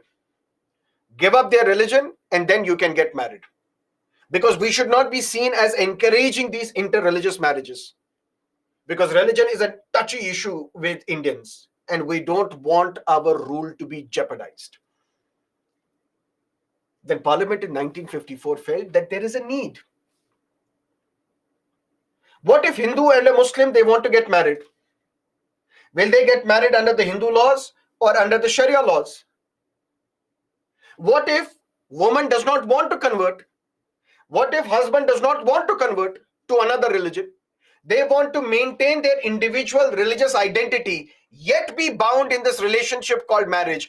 There should be a law which should encourage inter-religious marriages or inter-caste marriages, and such a law is Special Marriage Act. The Special Marriage Act was meant to facilitate inter-religious marriages, but it actually creates huge hurdles. Suhasini Haider, she is a journalist, works with The Hindu. Previously, she was with CNN IBN.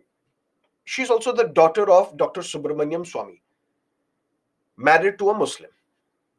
She writes that today it is convenient, it is easy to get married by converting to another religion rather than getting married under the Special Marriage Act, because Special Marriage Act creates a lot of unnecessary problems and hurdles. A law which was meant to facilitate inter-religious marriages is now creating hurdles. Why hurdles? Let's look at the provisions. Legally, India has a clear route to inter-religious marriage, the Special Marriage Act of 1954, under which a couple, no matter what their caste or religion is, they can marry without any need for conversion. But when we look at the provisions, there is something known as notice period. Muslim and a Muslim, they want to get married. They can marry today, in 1 second, in 1 minute. But Muslim and a Hindu, if they want to get married, they have to first give a notice period. What is the notice period? Notice period like when you resign from your company. Okay, you want to resign but serve the notice period. What is this notice period? You have to go to the marriage officer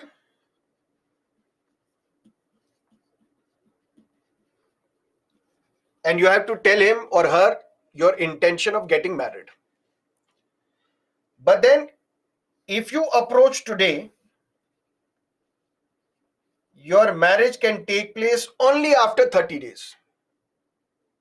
Why? Because this marriage officer will have to put this on the notice board that this particular lady and that particular gentleman, they want to get married under the Special Marriage Act.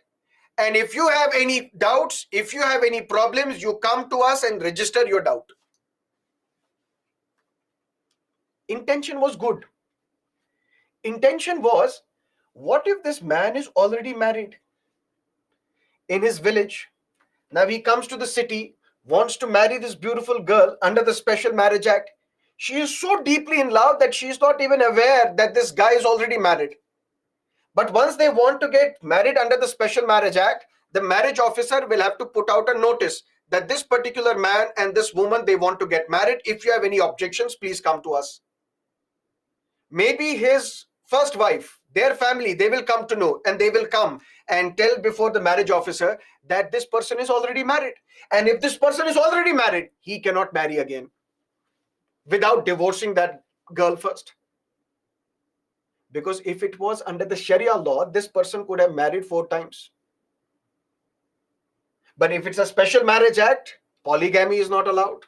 You can marry only once, unless and until you divorce the other person. So this was meant to be a protection for women. But in reality, what it is doing, boy and a girl, they want to get married under the Special Marriage Act because the girl wants to maintain her religious identity. The boy also wants to maintain her religious identity, because what has religion got to do with love after all? You want to get married and live happily ever after, but for that you have to give the notice period. That means 30 days later we will give you the time when the marriage would actually be registered. Till that time, whatever objections people will have, we will have to look at that. But now, when this notice is put out, if they are in love with each other, but it is an inter-religious marriage or it is an inter-caste marriage, that means the families of both these parties, they are not in agreement with this marriage.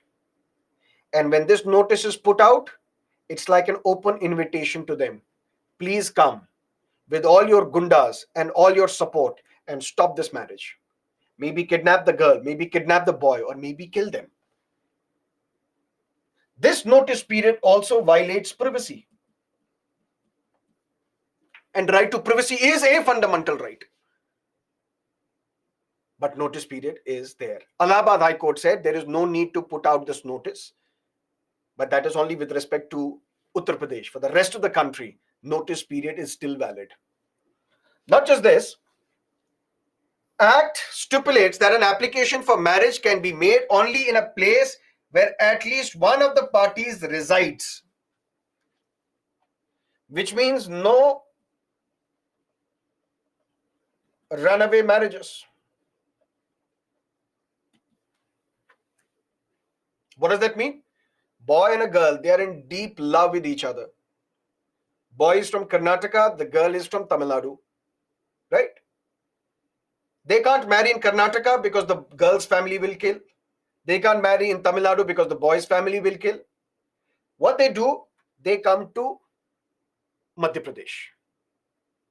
Bulldozer Mama, we want to get married. The marriage officer says, but since you're not a resident of this place, we can't register your marriage. What you can do, you can stay here for 30 days. After 30 days, you can apply for marriage. So thank you so much. So we will somehow manage these 30 days in Madhya Pradesh. After 30 days, can we come and register for marriage? Yes, you can come. But at that time also, we have to send out a notice. Notice to whom? Notice to a Tamil Nadu court where the girl is from, and notice to Karnataka court from where the boy comes from. Sir, I don't understand. See, you are not a resident of Madhya Pradesh, neither the boy nor the girl. If you were a resident of Madhya Pradesh, you would just have to come, apply for marriage, and after 30 days, we will give you the date you can get married. But since you are not a resident of this place, we cannot allow your marriage.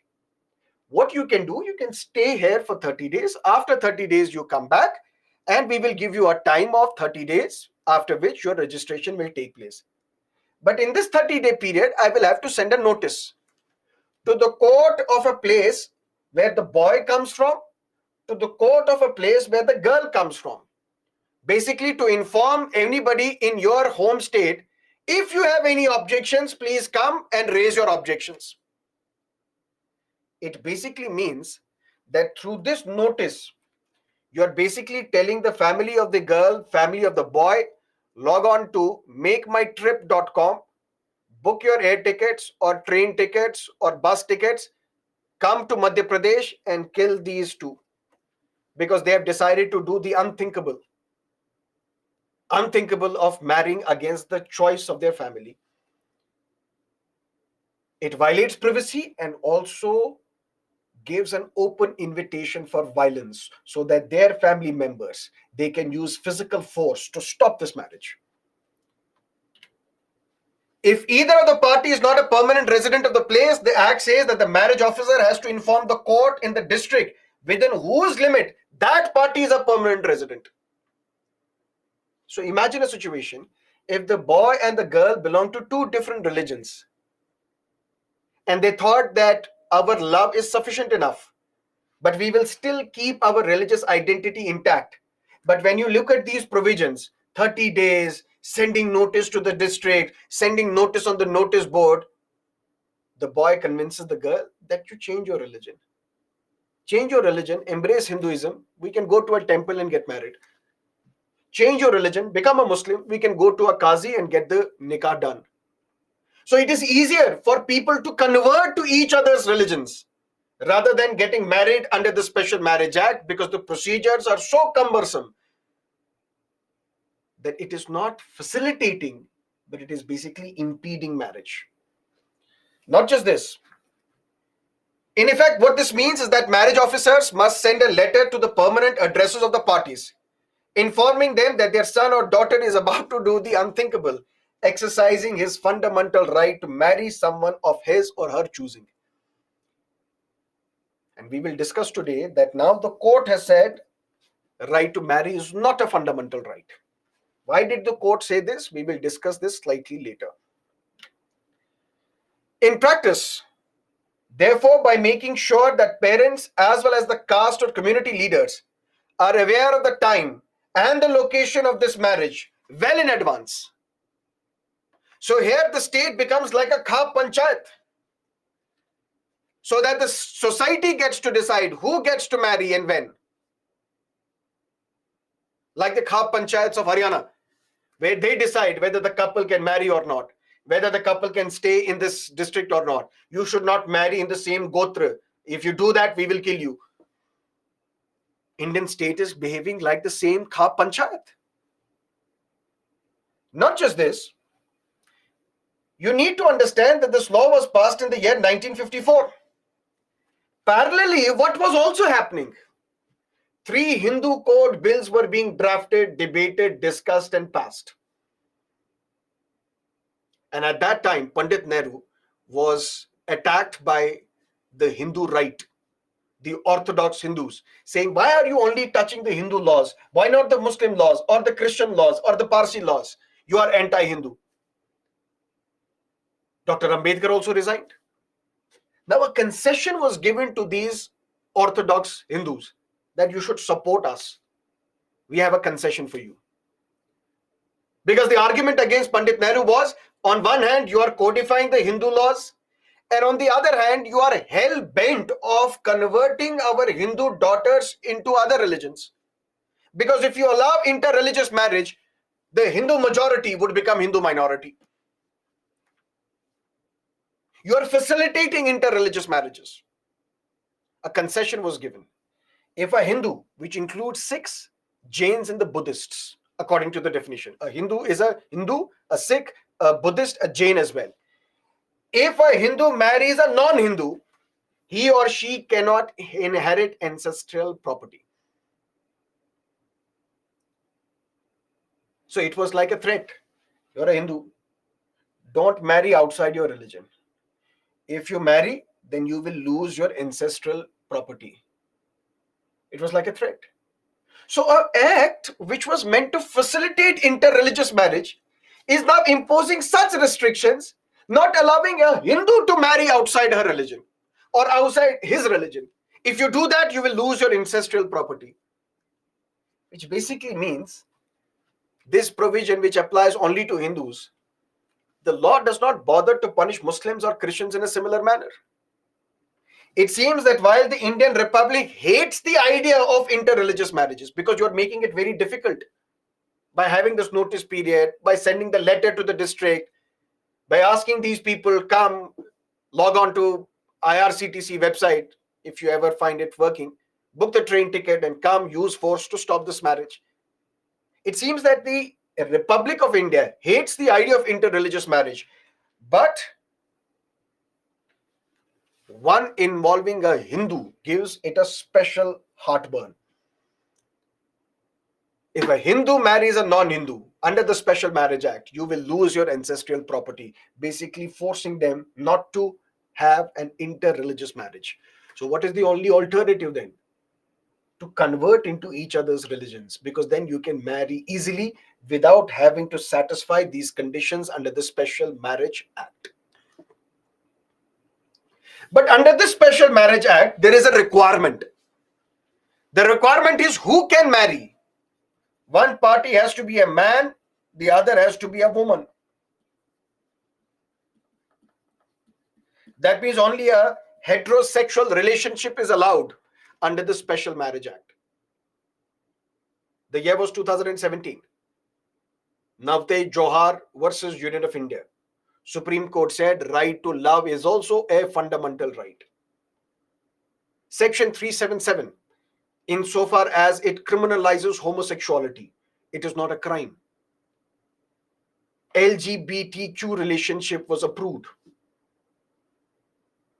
Gay relationships were approved. But then the logical conclusion would have been, the next step should have been, give them the right to marry as well. So if right to love becomes a fundamental right, if homosexuality is not a crime, if man and a man can be in a romantic and sexual relationship, if a woman and a woman can be in a romantic sexual relationship, then the next conclusion should be, give them the right to marry as well. Because Special Marriage Act says one party has to be a male, the other party has to be a female. So this requirement under the Special Marriage Act is discriminatory. When it is discriminatory, it should be struck down on the grounds of violation of Article 15, because there can be no discrimination on the ground of sex, and sex includes sexual orientation. Then the matter was before the court. A 5-judge bench of the Supreme Court had to decide that is the next step a logical next step. Because if you have right to love, does that also mean later on that you have the right to marry as well? You can marry the person of the same gender. Advocate Menaka Guruswamy argued that we would like to be recognized as full human beings. When we are full human beings, that means we should have the right to marry as well, just like heterosexual couples are allowed to marry.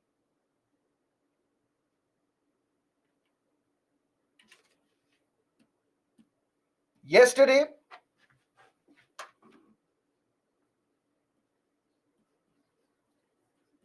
five-judge bench of the Supreme Court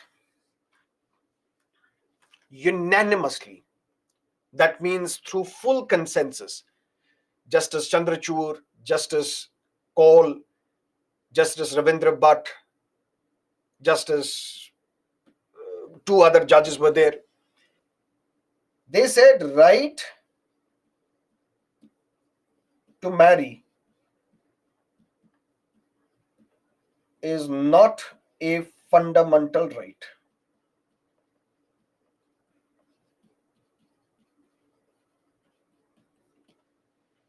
It was a judgment that very few people expected.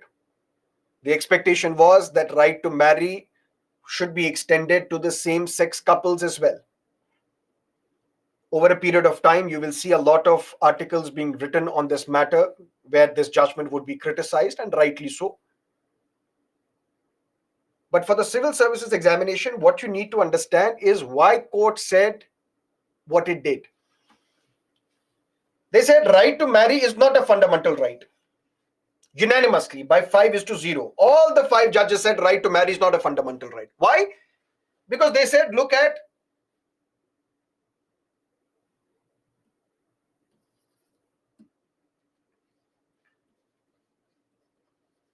Schedule 7 of the Constitution.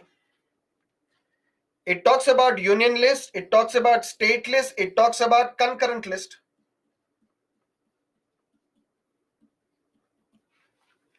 Entry 5 in the concurrent list talks about marriage, which means both the parliament as well as state legislatures, they have the right, they have the power to make a law giving status to marriage or regulating divorce. Listen to me carefully. That means in distribution of powers into union list, state list, concurrent list, entry 5 of the concurrent list talks about marriage, divorce, which basically means both parliament as well as the state legislature, they have the power to regulate marriage and divorce in India. That means this matter can be dealt only by the act of legislature. What if the legislature does not want to regulate marriage? Nobody can force them. What if the legislature does not want to pass a law to regulate divorce? Nobody can force them. But if you equate right to marry to that of a fundamental right, that means if the state is not recognizing marriage, if the state is not legalizing marriage, you can drag the state to the court. This goes against Constitution. Because Constitution has spoken of distribution of powers in such a manner that on matters related to marriage, divorce, parliament and state legislatures, they can enact a law, and through their law they can decide how to regulate marriage, how to regulate divorce. They may not do that as well. They may not regulate it. They may not give it a legal status. They may not do anything. But if it's a fundamental right, it becomes mandatory for the state to regulate it. You can force the state to regulate it. But that is not how constitutional makers envisaged this marriage as an institution to be. Because they kept it not in fundamental rights, they kept it in distribution of powers, Schedule 7. If it is a fundamental right, that means you can force the state to regulate it. But it is not a fundamental right. Point number 1. Point number 2, court said there is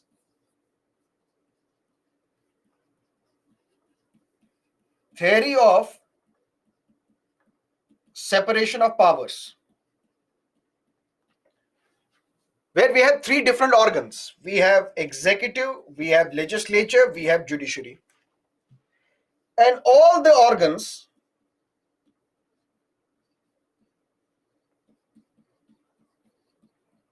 perform their own unique functions, and no organ can perform the function of the other organ. That's what separation of powers is. Dr. Justice Chandrachud said that there is theory of separation of powers where we have 3 organs. Legislature, whose job is to make laws. Executive, whose job is to run the government, to run the affairs of the state, to implement the laws. And judiciary, whose primary job is to decide whether the laws are constitutional or not, to punish people for violating the laws. No organ, according to this separation of powers, can take up the powers of another organ, can use the powers of another organ, can acquire the powers of another organ. That is something that we can't do. So when we look at Special Marriage Act of 1954, Can this law be challenged? Yes, because that's the power of the judiciary. Judicial review is part of the basic structure. What is our position? Either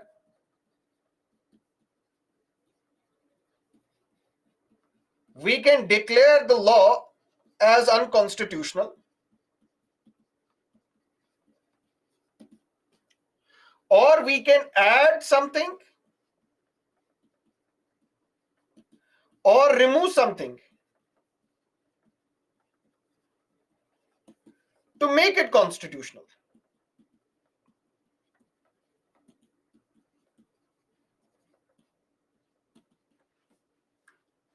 What is the job of the judiciary? 5 judges had to decide whether same-sex couples have the right to marry as well, whether they should be allowed to marry as well, whether they can adopt children as well. Question number 1, the Supreme Court said right to marry is not a fundamental right, and a unanimous verdict. Despite the fact that in previous judgments, Supreme Court had said, as recent as Shafin Jahan case,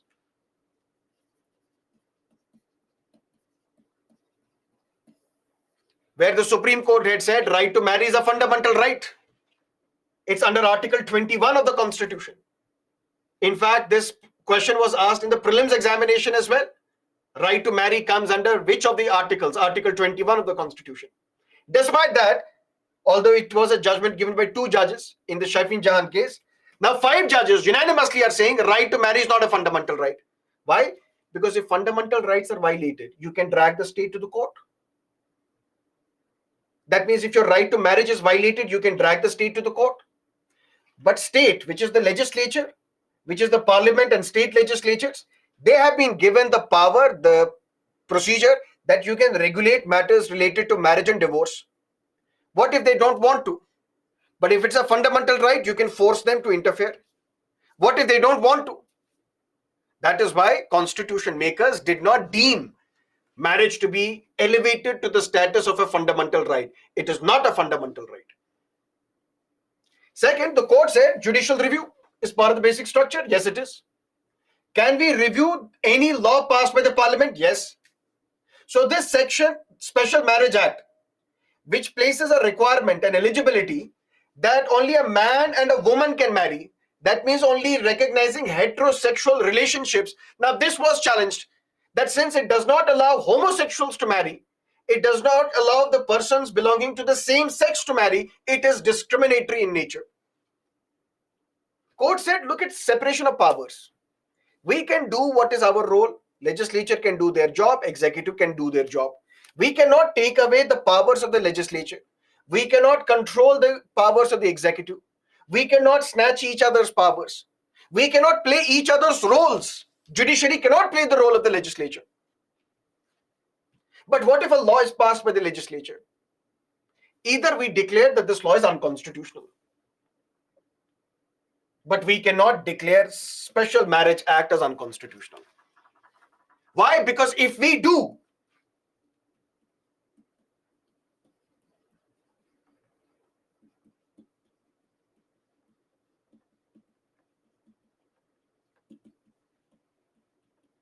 we will go back to pre-independent India. And what happened in pre-independent India? A couple belonging to 2 different religions, if they have to marry, they have to give up their religion. They have to renounce their religious identity. If we declare Special Marriage Act as unconstitutional, what will happen to the heterosexual couples of 2 different religions? If they want to get married, they have to give up their religion. We can't do that. That is why we can't say Special Marriage Act is unconstitutional, because it would deprive others of their rights. But what we could also have done, we could have added something to this law to make it constitutional. We could have removed something from this law to make it constitutional. So if the requirement is that you have to be a male and a female to get married under the Special Marriage Act, we would have removed this and we would have said persons of any gender can marry. That means we can add something, we can remove something to make it constitutional. This is also something that we will not do. Why? Because if we do this, it amounts to judicial legislation. And judicial legislation is oxymoron. They're not compatible with each other. How can judiciary legislate? That would be violation of separation of powers. Because one organ cannot take away the powers of another organ, take away the role of another organ, perform the role of another organ. If we add something to this law to allow LGBTQ community to also marry, if we remove something from this law saying no, a person of opposite sexes alone can marry, we should remove this and say person of any gender can marry, this would amount to judicial legislation. This would violate separation of powers. That is why we will not do this. Let Parliament take a call. If Parliament wants, and Parliament, according to Justice Chandrachud, Parliament gets wisdom from various sources. These parliamentarians, they interact with the people, they interact with the society, they interact with the intelligentsia. So they have enough information, if enough insights, and if they want, they can change the law. But we will not do this because this would amount to judicial legislation. But then two judges,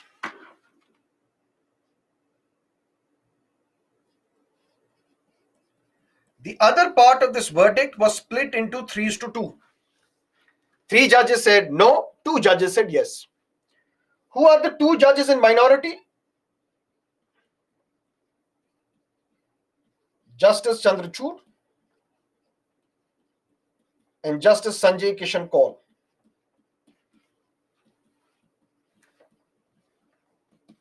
Minority judgment. The remaining 3 judges, they had a different take on this matter. And what is this matter? Let's discuss. But first, it is rare for a Chief Justice to be part of the minority judgment. Why? Because Chief Justice sets up the bench. So all the 5 judges on this bench were chosen by the Chief Justice himself. And when Chief Justice sets up a bench, Chief Justice would also ensure that majority of these members, they side with his opinion, with his verdict. But here Chief Justice was in the minority, which is rare. But previously it happened when Justice UU Lalit, as the Chief Justice of India, he was in a minority judgment when it comes to the EWS reservation. When EWS reservation judgment was given, his opinion was also in the minority, which is rare. But what was the difference? What was the differences of opinion? Juvenile Justice Act and the CARA rules.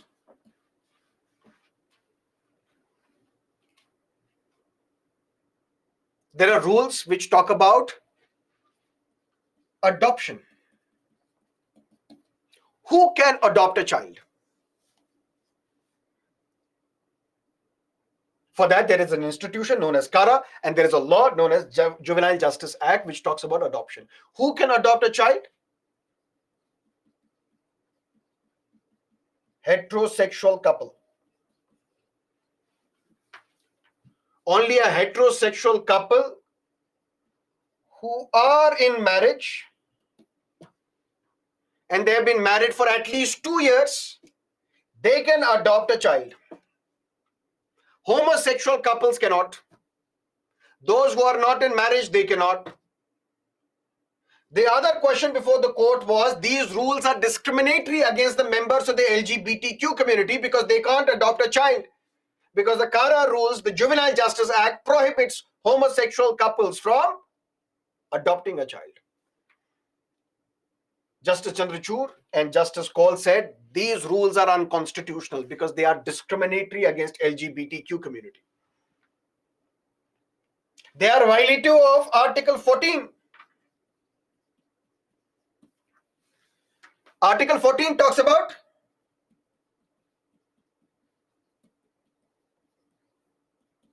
listen to me carefully. This is a beautiful argument, which also becomes fodder for criticism against the Chief Justice himself. And I'll tell you why. Intelligible differentiator. That means what under Article 14 state can do.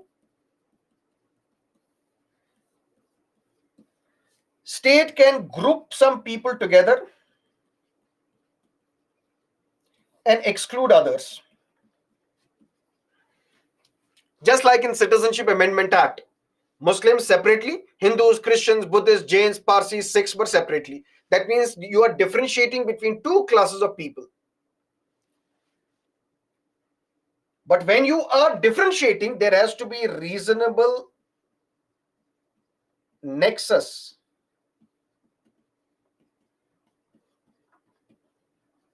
with the objective that you want to achieve.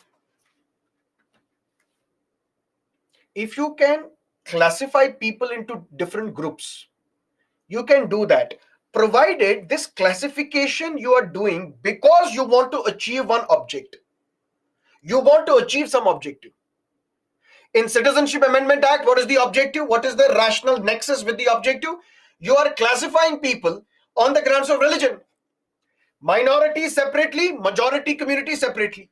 Why are you differentiating between the two? Because you want to achieve an objective, which is to provide citizenship. So there is a nexus between classifying people and the objective.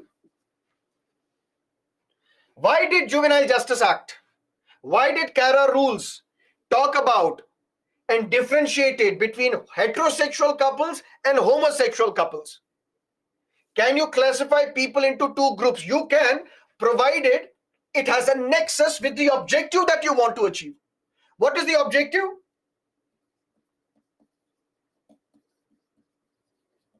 Safety, development of child, growth of the child.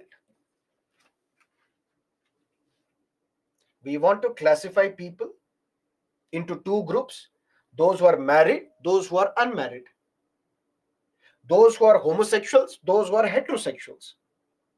Why are we differentiating them? What is the intelligible differentiator? Because we want to achieve an objective. What is the objective? Because we want to ensure safety, growth, and development of a child. Only a stable family can provide growth and stability to the child. That is why we have to divide families into married and unmarried families. Justice Chandrachud, Justice Cole said, does that mean only a heterosexual couple can give safety, growth, and development to the child? If that is the objective, you are with the assumption that a homosexual couple cannot ensure growth, development, and the upliftment of a child. Which means if you are differentiating between homosexual couples and heterosexual couples, with this mindset, with this assumption that only a heterosexual couple can give growth, development to a child, this is illogical, violates Article 14. That is why these rules are unconstitutional. Now, homosexual couples, you can also adopt. But three other judges said, no, they can't adopt. When they are not married, that means there is no stability in the family. Because at any point in time, one partner can come out of that relationship. There is no stability in this relationship. Ultimately, you cannot adopt as well. Only the heterosexual couple can adopt.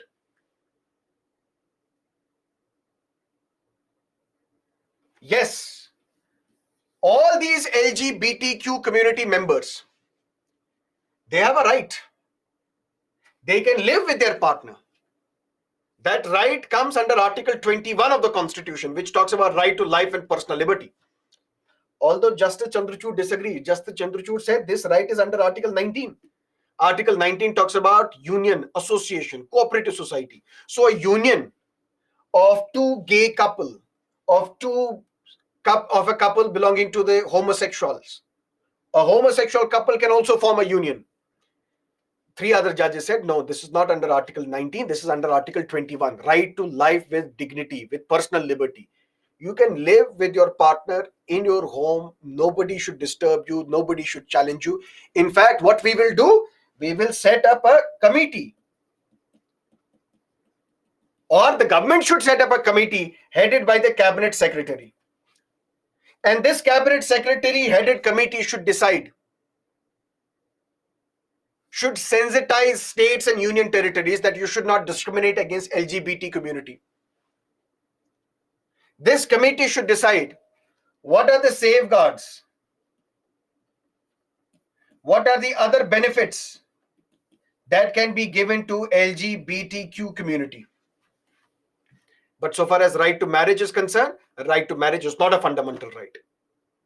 So far as allowing same-sex people to marry under Special Marriage Act, we can't strike down that law. That's the job of the parliament. So far as whether same-sex couples can adopt the child, 3 judges said no, they can't adopt the child, although 2 judges disagreed, including the Chief Justice. That is the verdict given by this 5-judge bench of the Supreme Court yesterday, which completes our discussion on directive principles of state policy. Let me know.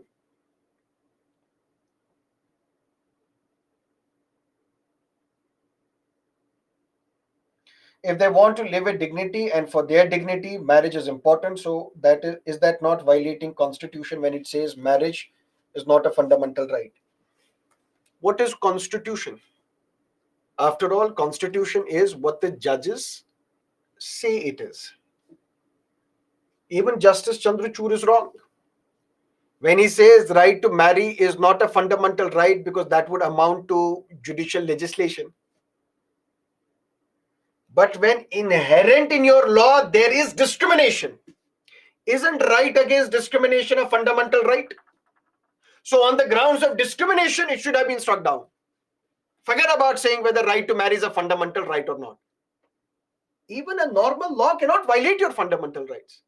So if your Special Marriage Act, which lists a condition saying one of the party has to be male, the other has to be female, let's assume for a while right to marriage is not a fundamental right, but this provision is discriminatory. It violates Article 15, which talks about non-discrimination on the ground of sex and sexual orientation.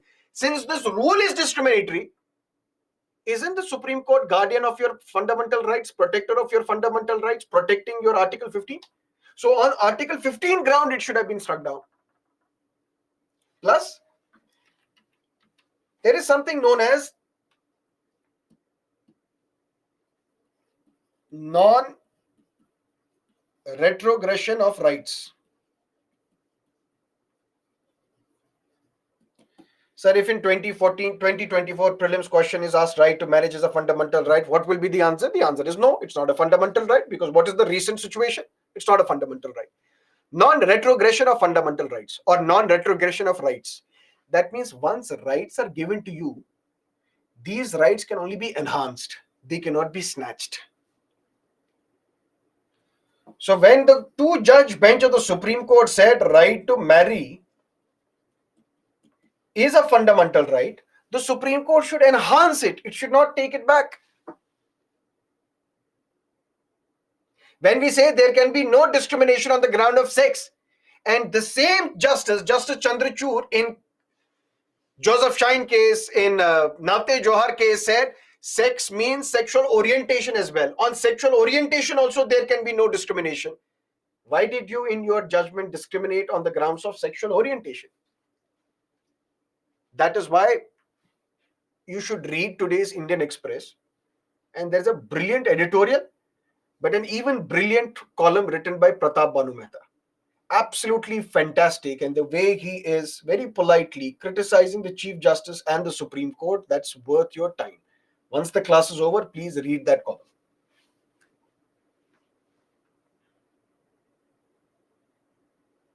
Then right to marriage comes under which right? It's a statutory right provided by the law passed by the parliament.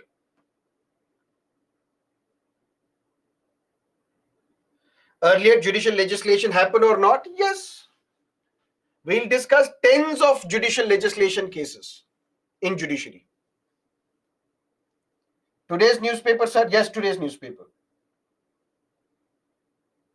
Could we consider setting the legal age for marriage at 25 as an alternative to Special Marriage Act? This age signifies a level of maturity where individuals can make informed decisions regardless of their religious background, thus reducing the risk of religious conflicts. This is like democratic or undemocratic paternalism. You're patronizing people. You are old enough to vote at the age of 18. You are old enough to be hanged when you are of the age of 18. Why should for marriage there be a different age criteria? And today, children, they mature faster. They can take a good decision at the age of 16 itself.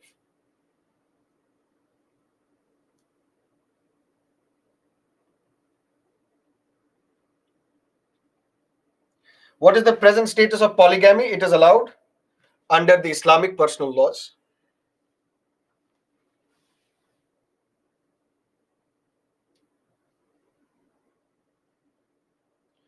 Voting can't be compared to marriages.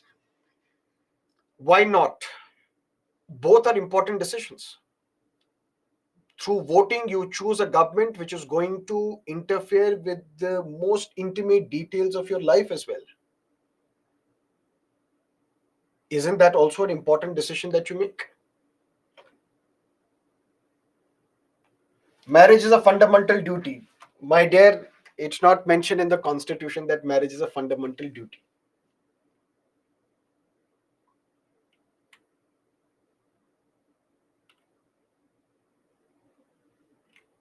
So then why government increase marriage age? Marriage age has not been increased yet. It may be increased. There is a bill for that, to raise the marriageable age for women to 21, same as that of boys. Whether that will happen or not, we'll have to wait and see.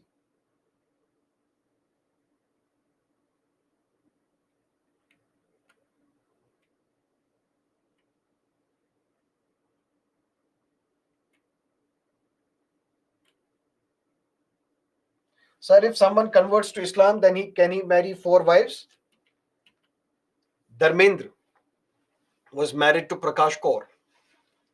Under the Hindu laws, he could not marry again unless and until he divorces his wife. But he falls in love with Hema Malini, dream girl, decides to convert to Islam and get married.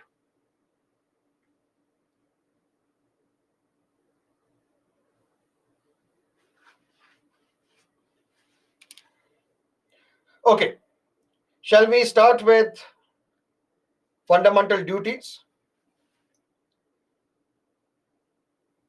Sir, if question is asked that the marriage is a fundamental right, then answer would be no.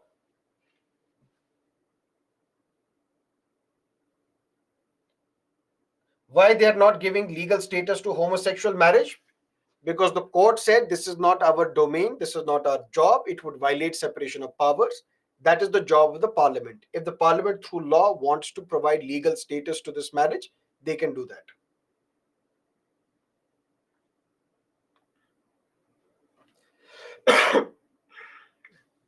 Okay. Fundamental duties were originally not part of the constitution. This part was added, this part 4 capital A was added by the 42nd Constitutional Amendment Act 1976. Initially, there were 10 fundamental duties provided under Article 51 capital A, but later one more fundamental duty was added in 2002. So in total, we have 11 fundamental duties. What is the background? These duties, which were added by the 42nd Constitutional Amendment Act in the year 1976, such duties you won't find in modern liberal constitutions. For example, the Constitution of the United States. Because these constitutions focus on rights and not duties. What are rights? Rights are basically limitations on the powers of the state. So these Western liberal constitutions, such as the United States Constitution and others, they emphasize more on how do we limit the powers of the state so that state does not interfere with the life and liberty of individuals. So they place more emphasis on rights, which are limitations on the state, rather than emphasis on duties of citizens towards the state. They want state to be restricted rather than the citizens. But when Indian Constitution was enacted, there were many who felt dissatisfied with the Constitution. For example, Mr. P.V. Kane, who later on was awarded Bharat Ratna as well, India's highest civilian award. He writes in the History of Dharmshastras, Volume 5, that I'm not satisfied with our constitution. He was critical of the constitution. He said, our constitution is like the constitution of the West, blindly aping these Western constitutions, only emphasizing on the rights and not on duties.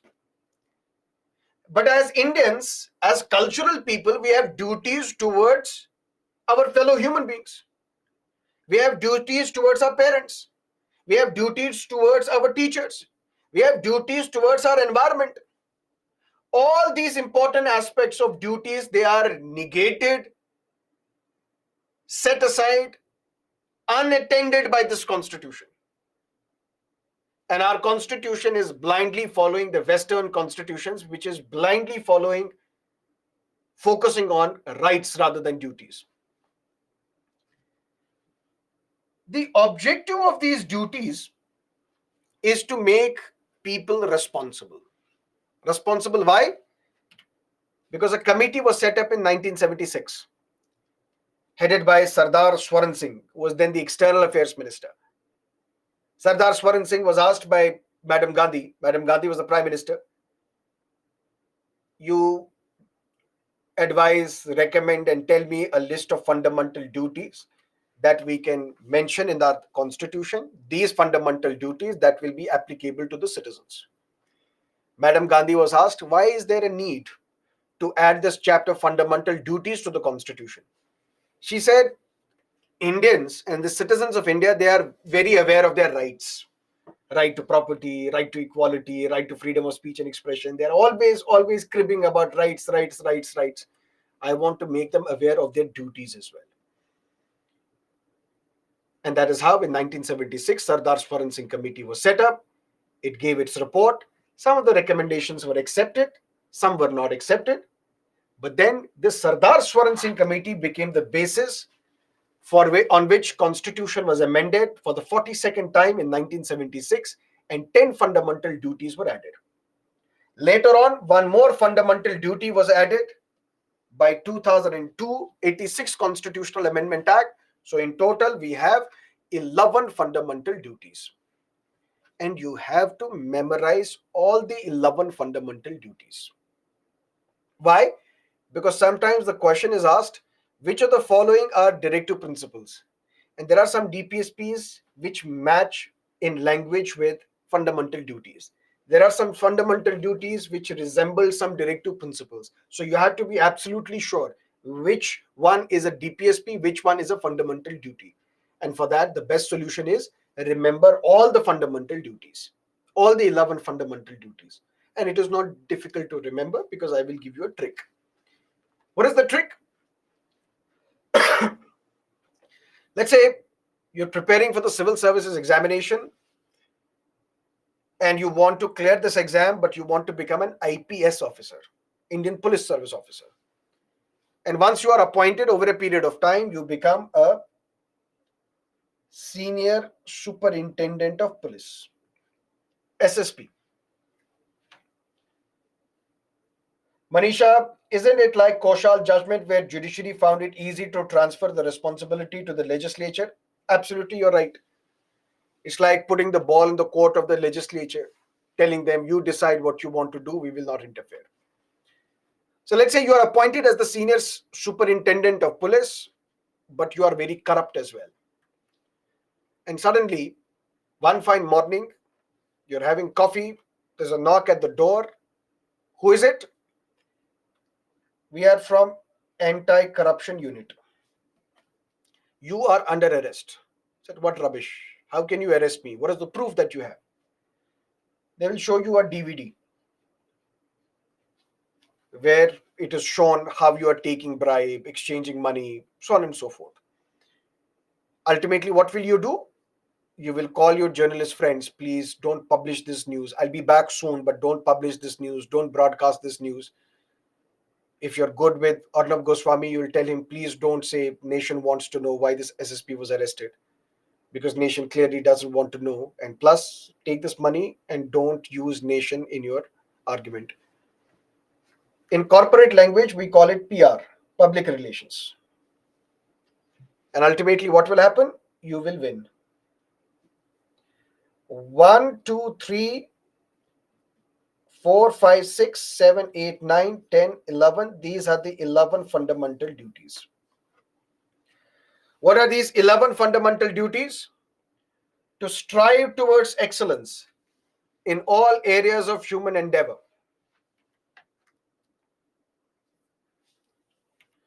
What is another S? To safeguard public property and to abjure violence. What is P? To protect and improve natural environment, including forests, lakes, rivers, and wildlife, and to have compassion for living creatures. What is A? To abide by the Constitution, respect its ideals, the national flag, and the national anthem. What is C? To cherish and follow the noble ideals which shaped our struggle for freedom. What is U? To uphold unity and integrity of India. What is D? To defend the country and render national service when called upon to do so. What is V? To value and preserve the rich heritage of our composite culture. What is D? To develop scientific temper, humanism, and spirit of reform. What is P? To promote harmony. And what is R? And renounce practices which are derogatory to the dignity of the woman. And what is W? A fundamental duty is imposed on your parent, on your guardian, that for your ward, for your child, you have to ensure educational opportunities for all the children in the age group of 6 to 14. These are the 11 fundamental duties. Using this acronym, SSP, ACU, DVD, PRW, you will be able to memorize all the 11 fundamental duties. But memorize you must, that is important for your exam. But now, let's look at some of the important points vis-a-vis fundamental duties. We have borrowed these duties from USSR Constitution. But now there is no USSR because USSR got dismembered in the 1990s. It broke away into various independent countries. So now we don't have a USSR constitution. If there is any other democratic country where there is a fundamental duty, that is the Japanese constitution. Japanese constitution, apart from Indian constitution, also talks about fundamental duty. But there are some international covenants, international agreements, such as Universal Declaration of Human Rights and International Covenant on Civil and Political Rights. They also talk about duties. So they talk about what is the duty of an individual vis-a-vis the state. What is the duty of an individual vis-a-vis fellow individuals? You should not deprive liberty of others. You should not go against the state. You should not wage war against the state. So Human Rights Declaration, International Covenant on Civil and Political Rights, they also talk about duties that the individuals will have towards the state. But you need to understand that these are exclusively available to citizens. And no mandamus can be issued. What is this no mandamus can be issued? When we discussed Article 32 yesterday, what did I tell you? That mandamus can be issued by the Supreme Court against whom? Against a public body. If this public body has failed to perform its duty,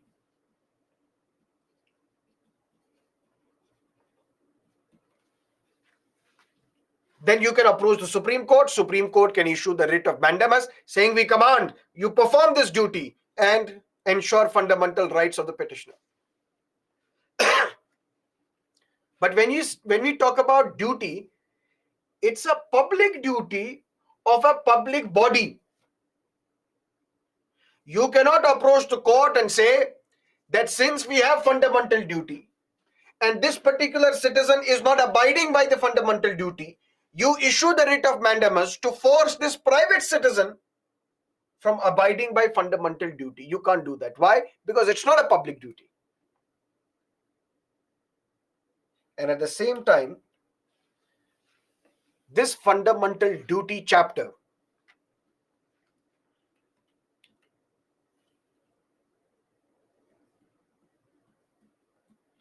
is not enforceable,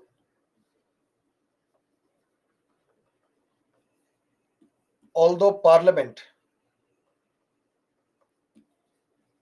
can prescribe punishment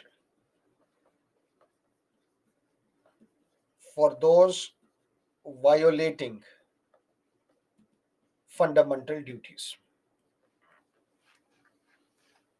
Listen to me carefully. Fundamental duties under Part 4, capital A of the Constitution. Part 3, Part 4, Part 4, capital A. Although these are distinct parts, separate units, yet taken together, what do? They concretize, they give shape to the lofty ideals which are mentioned in the preamble of the Constitution, which is justice, liberty, equality, fraternity, dignity of an individual. Fundamental rights are limitations on the state for the promotion of political democracy. Directive principles are positive obligations of the state for the promotion of social and economic democracy. Fundamental duties are to ensure that we create a sense of fraternity, where we belong to the same common land, where we are good to each other, where we have duties towards the state and towards the fellow human beings as well. But fundamental duties were not originally part of the Constitution. The Constitution was amended in 1976 through 42nd Constitutional Amendment Act based on the recommendations of the Sardar Swaran Singh Committee. Initially 10, later on one more. So total 11 fundamental duties are there in the Constitution. And you have to memorize all the 11 fundamental duties. For that, there is an acronym: SSP, DVD, ACU, SSP, ACU, DVD, PRW. But then these fundamental duties are not legal duties.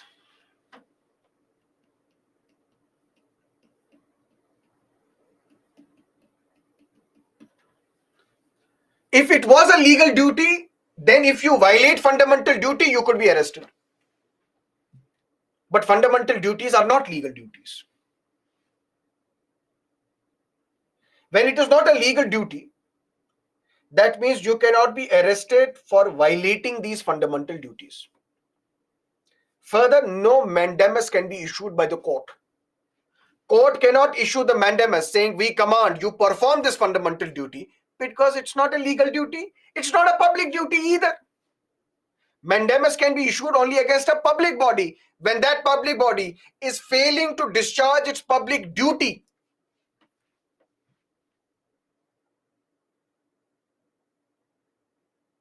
And it is exclusively available to the citizens, and the very purpose is to ensure that citizens become educated. But sir, then if I denigrate the national flag, if I throw national flag upside down or burn it, will I not be arrested? I will be.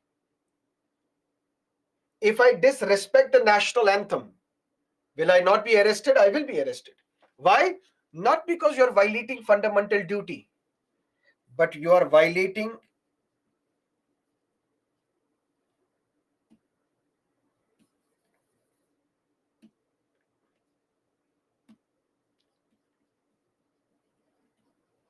Prevention of Insult to National Honor Act. There is a law passed by the Parliament in 1971 known as the Honor Act, under which if you disrespect the national flag, the national anthem, you can be arrested. So if you are disrespecting the national flag and the national anthem, you're not arrested for violating fundamental duty. You're arrested for violating this law. Because fundamental duties, they are not enforceable in a court of law unless and until Parliament prescribes as a punishment for violating these fundamental duties. That means Parliament can enforce some of these fundamental duties by passing a law. Similarly, to protect and improve the natural environment, including forests, lakes, rivers, and wildlife, and to have compassion for wildlife compassion for living creatures. Does that mean you can kill a tiger? You can't, because that's a protected animal. You will be arrested. Does that mean you can pollute the rivers? You can't do that because you will be arrested. Does that mean you will be arrested for violating fundamental duty under Article 51, capital AG? No. You will be arrested because you are violating the law passed by the Parliament, Wildlife Protection Act, Pollution Control Act. For such acts, you can be arrested. For violating such acts, you can be arrested. Similarly, to safeguard public property and to abjure violence. What if you destroy public property? What if you commit violence? That doesn't mean you are arrested because you have violated fundamental duty. You are arrested because you violate the Indian Penal Code. That is why we say these fundamental duties on their own, they're not enforceable in a court of law because these are not legal duties. Which means even if you violate them, even if you don't follow them, no action can be taken against you, except if you violate the law passed by the Parliament. Because there are some laws passed by the Parliament, which if you violate, you will be arrested. And some of these laws ensure that you respect fundamental duties. You abide by fundamental duties. Some laws enforce fundamental duties. But there are some who criticize this whole chapter, saying very important duties are missing from this list. For example, paying taxes on time is not a fundamental duty. Family planning, where India is now the most populous country of the world, is not a fundamental duty. Duty to vote in the elections is not a fundamental duty because the date on which voting takes place, we treat it as a holiday. So important things such as family planning, duty to pay tax or duty to vote, these are not considered fundamental duties. These are not fundamental duties. But some vague ideas are. What are these vague ideas? To cherish and follow the noble ideals which inspired our national struggle for freedom. Which are these noble ideals? Because if you talk to different people, they will give you different reason for independence. If you talk to a communist, they will say we got independence because of the Royal Indian Navy mutiny which took place. Otherwise, Bapu and Pandit Nehru and Sardar Patel, they had almost sold this country. We would have never got the independence. If you talk to a Gandhian, they would say Mahatma Gandhi, it's because of Mahatma Gandhi that we got independence. If you talk to someone else, they would say it is because of Veer Savarkar that we got the independence. So what are these noble ideals which inspired our national struggle for freedom? We would not know. These are vague ideas. And there have been instances where the government is violating fundamental duties. Fundamental duty says to develop scientific temper. Whether right or wrong, if you look at science, if you look at religion, these are separate things. But the Prime Minister says plastic surgery was done during the ancient India as well. Because look at Lord Hanuman. Those who believe in objectivity, those who believe in science, they say Prime Minister should not have made this statement because it goes against fundamental duty, which is to develop scientific temper. What can we tell our kids? That plastic surgery is not a recent phenomena. It is something which was developed by Indians during the ancient period. Superstition. When a former chief minister of Karnataka, he did not enter his own house. Why? Because that was not Vastu compliant. Is that scientific temper? A new legislative assembly complex is developed in a state, but that legislative complex is not being used. Why? Because whoever enters that legislative assembly loses the power. In fact, there is one door at the legislative assembly in Karnataka which has been closed, or which was closed, because when that door was opened, the same government will lose the power. That was the assumption, that was the belief. But thankfully, Siddaramaiah, the current chief minister, he's a rational person. The first thing that he did, he opened that door and said, I will see who will remove me. So when the government, when the leaders in power, they speak of superstition, they speak of other ills, then you are basically not inculcating scientific temper in the minds of the kids, which is a fundamental duty. That is the criticism of this fundamental duties chapter. In fact, once a judgment was given by the Supreme Court that whenever you go to a multiplex, you go to a cinema to watch the movie, first, for 52 seconds, national anthem will be played, and all of you will have to stand up. National flag will also be displayed prominently. After that national anthem is played, then the movie can start. So it was like force feeding.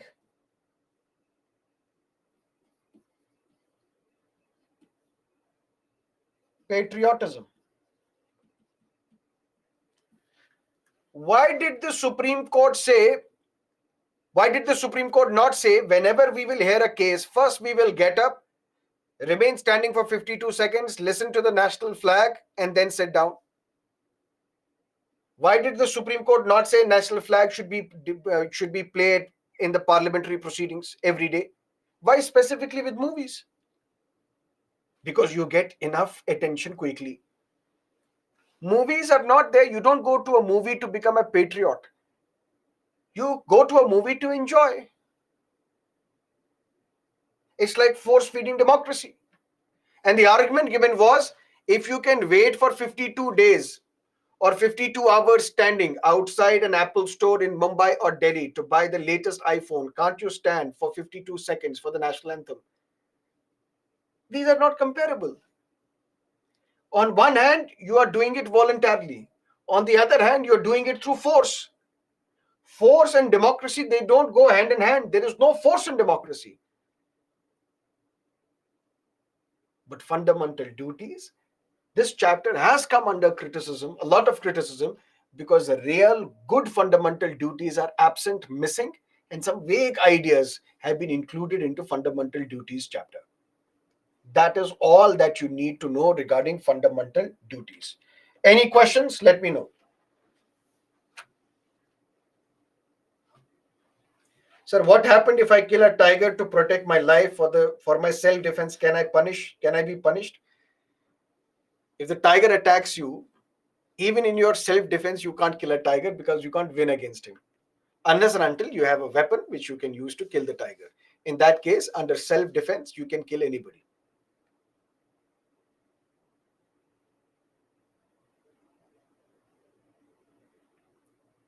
Sir, fundamental duties are in constitution. Then how are these not legal?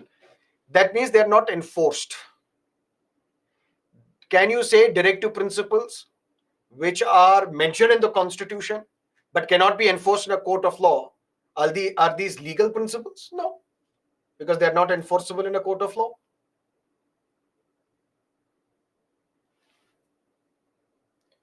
It would be little outright of me, but why such a sensitive act was crafted irresponsibly? What merit did legislature and judiciary see in Special Marriage Act 1954?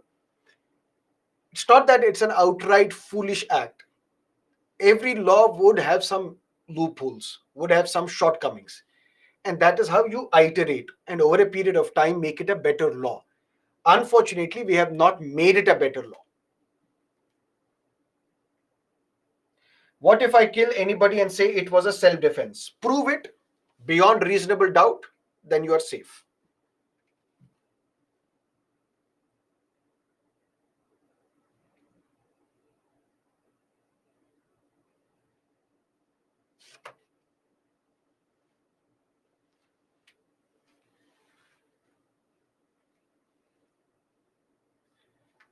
Can High Court bench change another High Court bench decision, provided the next bench, which has to overrule the previous bench, it is of higher strength? If the previous judgment was given by 2 judges, they should be given by 3 judges or more.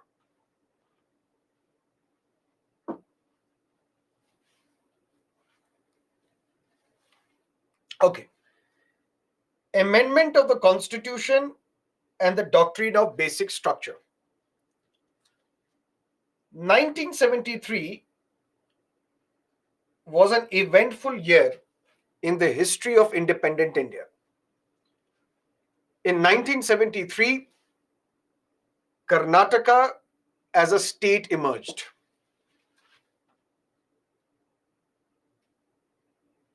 Mysore became Karnataka, or Mysore was renamed as Karnataka. 1973, Bollywood gave us its first chocolate hero. Rishi Kapoor made his debut in the movie Bobby. And who would have thought that this chocolate hero or good looking guy would perform roles such as the one he performed in Kapoor and Sons, the one he performed in Agnipath as what was the name of his character? Rauf Lala. Who would perform such a villainous role? It basically means it was the director's fault not to give Rishi Kapoor good roles. But what a fantastic actor he was. 1973 was also a year when somebody spoke of what if I kill a tiger. Steps were taken to save Tiger. Project Tiger was launched in 1973. And particularly significant is the date 24th April 1973, when Sachin Tendulkar was born. The man who saved India's cricket was born. But for our examination, 24th April 1973 is significant because on this date,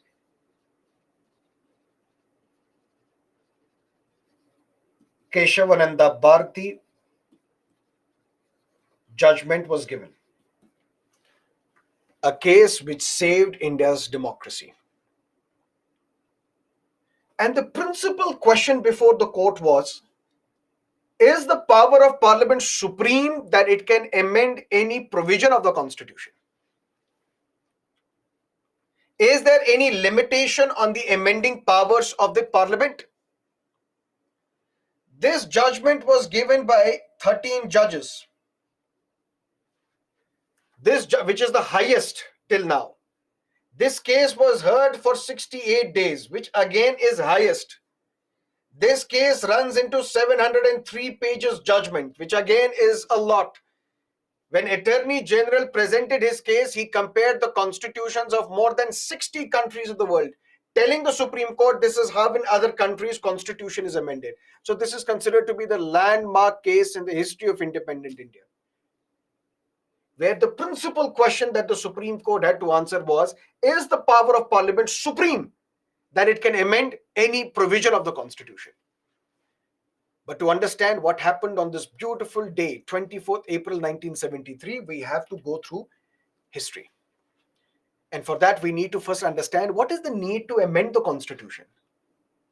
And what is constitutional amendment after all? Changing anything in the constitution is a constitutional amendment. Adding a line, deleting a line, adding a right, deleting a right, adding a full stop, a comma, making any change to the constitution is a constitutional amendment. But why should constitution be amended? Pandit Nehru gave an answer. What is the definition of the constitution? Constitution is the document of people's faith and aspirations. Aspirations keep on changing. What were the aspirations of the people in 1950? Those are not the aspirations of the people in 2023. And those will never be the aspirations of the people in 2053. So can this document remain static, not subject to change, unwilling to change? If it is unwilling to change, then it is just like a religious text which cannot be altered, which cannot be changed, even if the times keep on changing. That is why Pandit Nehru said this constitution has to be a living document. It should breathe. It should change. It should keep on changing based on the changing requirements of the time, based on the changing needs of the people. Any popular demand for changing the system should be capable of realization. Any popular demand. What if the demand of the people is the right to marry should become a fundamental right? If not 2023, because we are still homophobic, what if in 2053, when the people would become more acceptable to the changing realities of the time? In 2053, maybe right to marry is a fundamental right. Any popular demand should be capable of realization, should be capable of being implemented. That is why constitution cannot remain static. It should not be static. It should be a living document. Dr. Ambedkar had a different take, a similar yet different. What did Dr. Ambedkar say? I am sure that most of you or some of you are not satisfied with the constitution I have created. And it's okay, because I can't satisfy 100%. But if you are dissatisfied with this constitution, what you need to do, contest elections and get 2/3 majority in the parliament. And through this 2/3 majority, you can change the constitution. Or if you're dissatisfied with the constitution, get 2/3 majority in the parliament and alter the constitution. If you can get 2/3 majority, you can change the constitution. If you cannot get 2/3 majority, we can safely assume that only you are dissatisfied with the constitution. Your dissatisfaction with the constitution is not shared by the general public. Because if it was shared by the general public, you would have got the 2/3 majority in the parliament. Because after all, parliamentarians are elected by people. So one, constitution has to change depending upon the changing realities. Constitution has to be a living document. Any popular demand should be capable of realization. And for that, what you need to do, get 2/3 majority in the parliament and change the constitution. Which means if we look at the wordings, the statements given by Pandit Nehru and Dr. Ambedkar, anything can be changed in the constitution. All you need to do, get 2/3 majority and change the constitution. Anything can change. Everything can change, subject to the majority in the parliament. And for that, we have something known as Article 368 of the Constitution. Article 368 talks about the procedure that you can follow, Parliament can follow to amend the Constitution. A bill should be introduced in Parliament. Bill is a proposal that we want to change the Constitution, we want to amend this part, we want to add a fundamental right, we want to add a schedule, we want to add a part. That's a bill, that's a proposal. Get it passed by both houses of the parliament by 2/3 majority. Get it signed by the president. And then constitution stands amended. That is mentioned in Article 368. The year was 1951, Shankari Prasad Deo versus Union of India, 1951. What was the case all about? When Champak Dore Rajan said that fundamental rights are superior, directive principles are inferior. When Patna High Court said Land Reforms Act is unconstitutional, Zamindari Abolition Act is unconstitutional, how did the parliament respond? By amending fundamental rights, by modifying fundamental rights, by amending the constitution, by providing articles 31A, 31B, by providing 9th schedule of the constitution. The question before the court was, my lord, Article 13 is violated. The court asked how. Sir, look at Article 13, Clause 2. The state cannot enact any law to delete a fundamental right, to abridge a fundamental right, to modify a fundamental right. And what Parliament has done? First Constitutional Amendment Act, 1951, Parliament has amended fundamental rights. It has modified fundamental rights. It has imposed restrictions on fundamental rights. This is not the power available with the Parliament. But the Government Attorney General said, sir, there is a difference. Article 13, Clause 2, yes, it says Parliament or state cannot enact any law to delete, modify, abridge a fundamental right. But 13, Clause 3 also talks about the definition. What is this law? Law means order, act, rule, regulation, customs, bylaws, usages. The law under Article 13, Clause 3 is not the same as Constitutional Amendment Act. Law is different, Constitutional Amendment Act is different. Through a law, you cannot delete, modify fundamental right. But through a constitutional amendment act, you can delete, modify, abridge a fundamental right, which means parliament can do anything. Delete a fundamental right, add a fundamental right, maybe delete the entire chapter of fundamental rights. Supreme Court said it's completely fine. Shankari Prasad Deo versus Union of India, 1951. The word law does not include an amendment to the Constitution under Article 368. So when through law you cannot delete, modify, abridge fundamental right, but through Constitutional Amendment Act under Article 368, you can delete, modify, abridge. This was 1951. Just 16 years later, in Golaknath versus State of Punjab, Supreme Court did a complete U-turn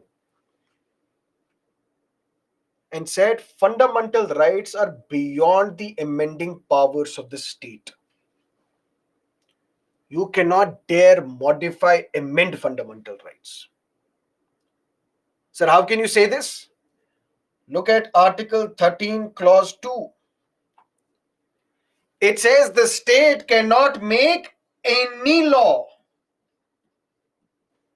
When we say any law, that means includes a Constitutional Amendment Act. Because Constitutional Amendment Act is a law after all.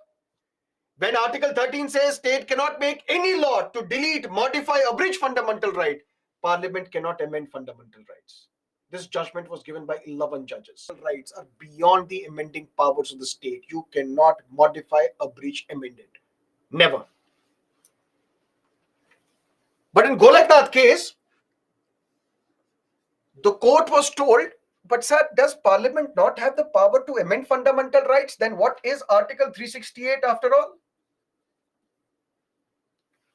It talks about the power of the Parliament to amend the Constitution, and Constitution includes fundamental rights.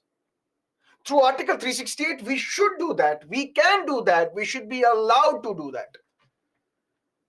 The court said, who told you that Article 368 talks about power of the Parliament to amend the Constitution? It does not. Read Article 368. The very title of Article 368 talks about procedure for amending the Constitution. It does not talk about power of the Parliament to amend the Constitution. The court was asked, then how can we delete a fundamental right? Okay, forget about deletion. What if tomorrow we want to add a fundamental right? We should be allowed to do that. I said, no, not you. Set up a constituent assembly, and that constituent assembly should use the procedure under Article 368 to add a fundamental right, to modify a fundamental right. You, Parliament, you can't do that. Because in this case, what Supreme Court said is that Parliament has broadly two types of powers. One is an ordinary law-making power. The other is a constituent power. What is an ordinary law-making power? Parliament can make a law on any item mentioned in the union list. That means for citizenship, for extradition, for banking, for insurance. That's the power available with the Parliament, making ordinary laws. But then there is a constituent power. Constituent power means the same constitution has created the Parliament. And Parliament has the constituent power. That means it can act as a constituent assembly and modify the constitution, amend the constitution.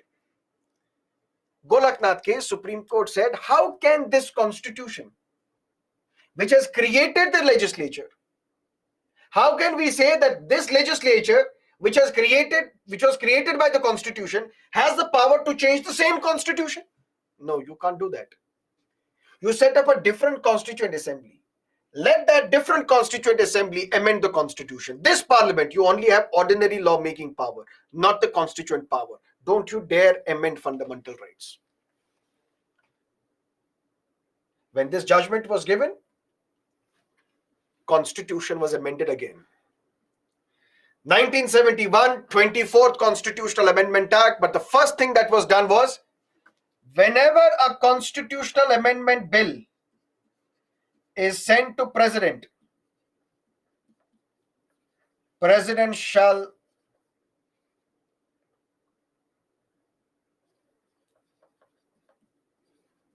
give assent to that bill.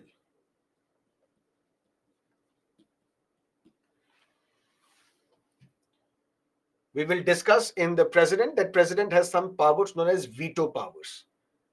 When a bill is presented to president, he may say, I don't want to sign this bill. President may return that bill. Whatever.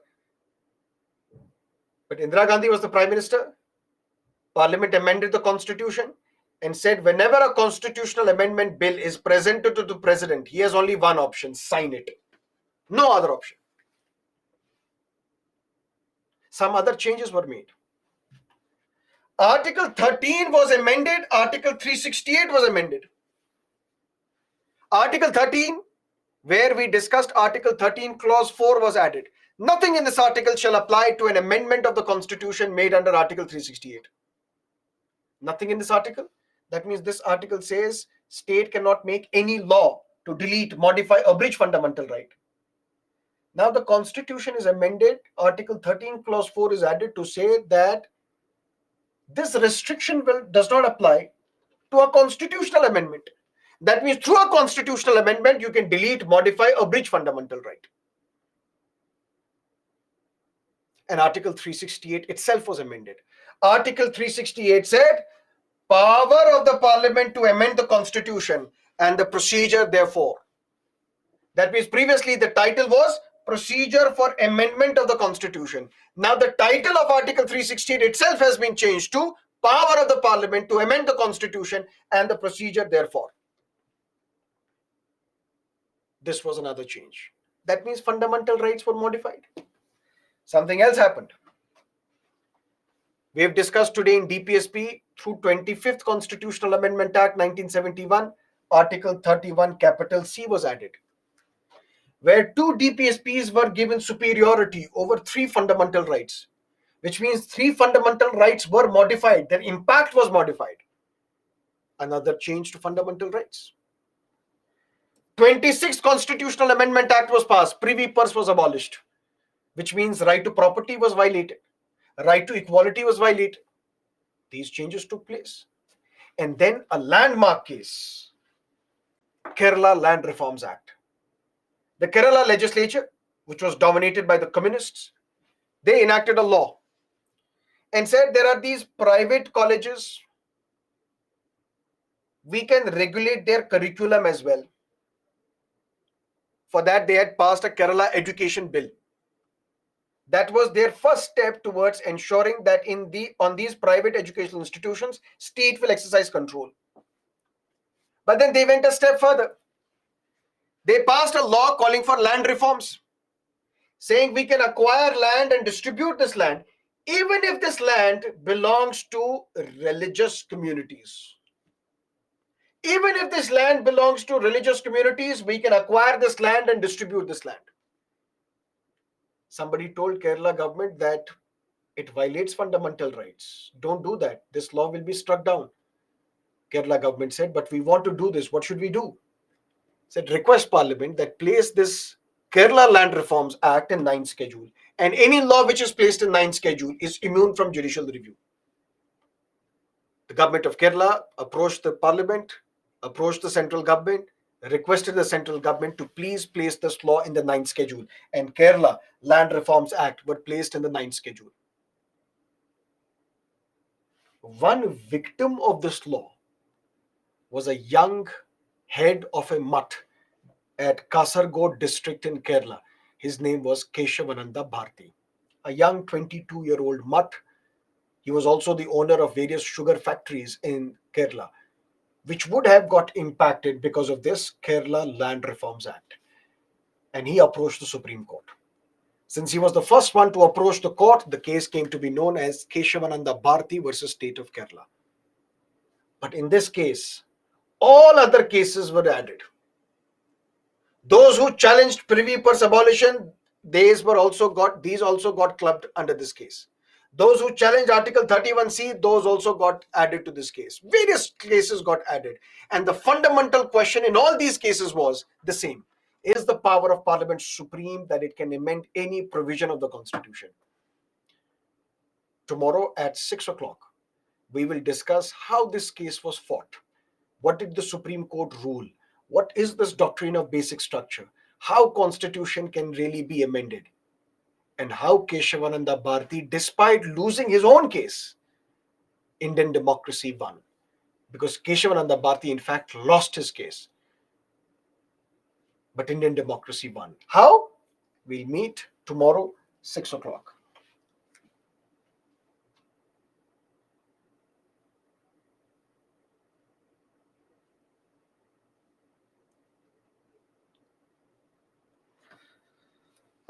Yesterday, while giving judgment on the legality of the same-sex marriage, all the five judges agreed upon the fact that right to marry is not a fundamental right. Isn't it a discretion of the individuals to choose whether to marry or not? I'm talking about a male and a female, not same genders. On what basis did the judges agreed with that? Judges did not disagree. So you have a discretion whether you want to get married or you don't want to get married. So how is that violation of your fundamental right? In any case, even if right to marry is a fundamental right, you still have your own discretion whether to marry or not marry. Nobody is forcing you. But it is not a fundamental right because the state can regulate it. State can create this institution. State can give legal recognition to this institution.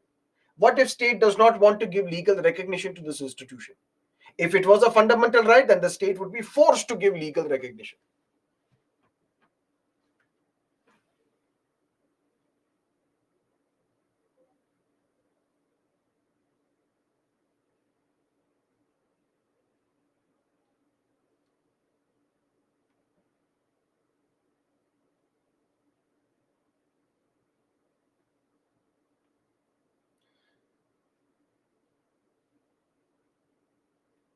Can we see recorded lectures? Yes, you can. Sanjay said, please see my question. I saw it.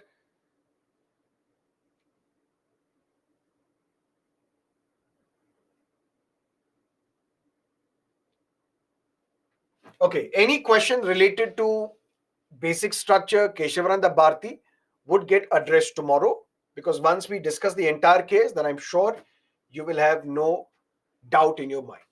See you tomorrow, 6 o'clock in the morning. Till then, have a great time. Bye bye. Stay safe.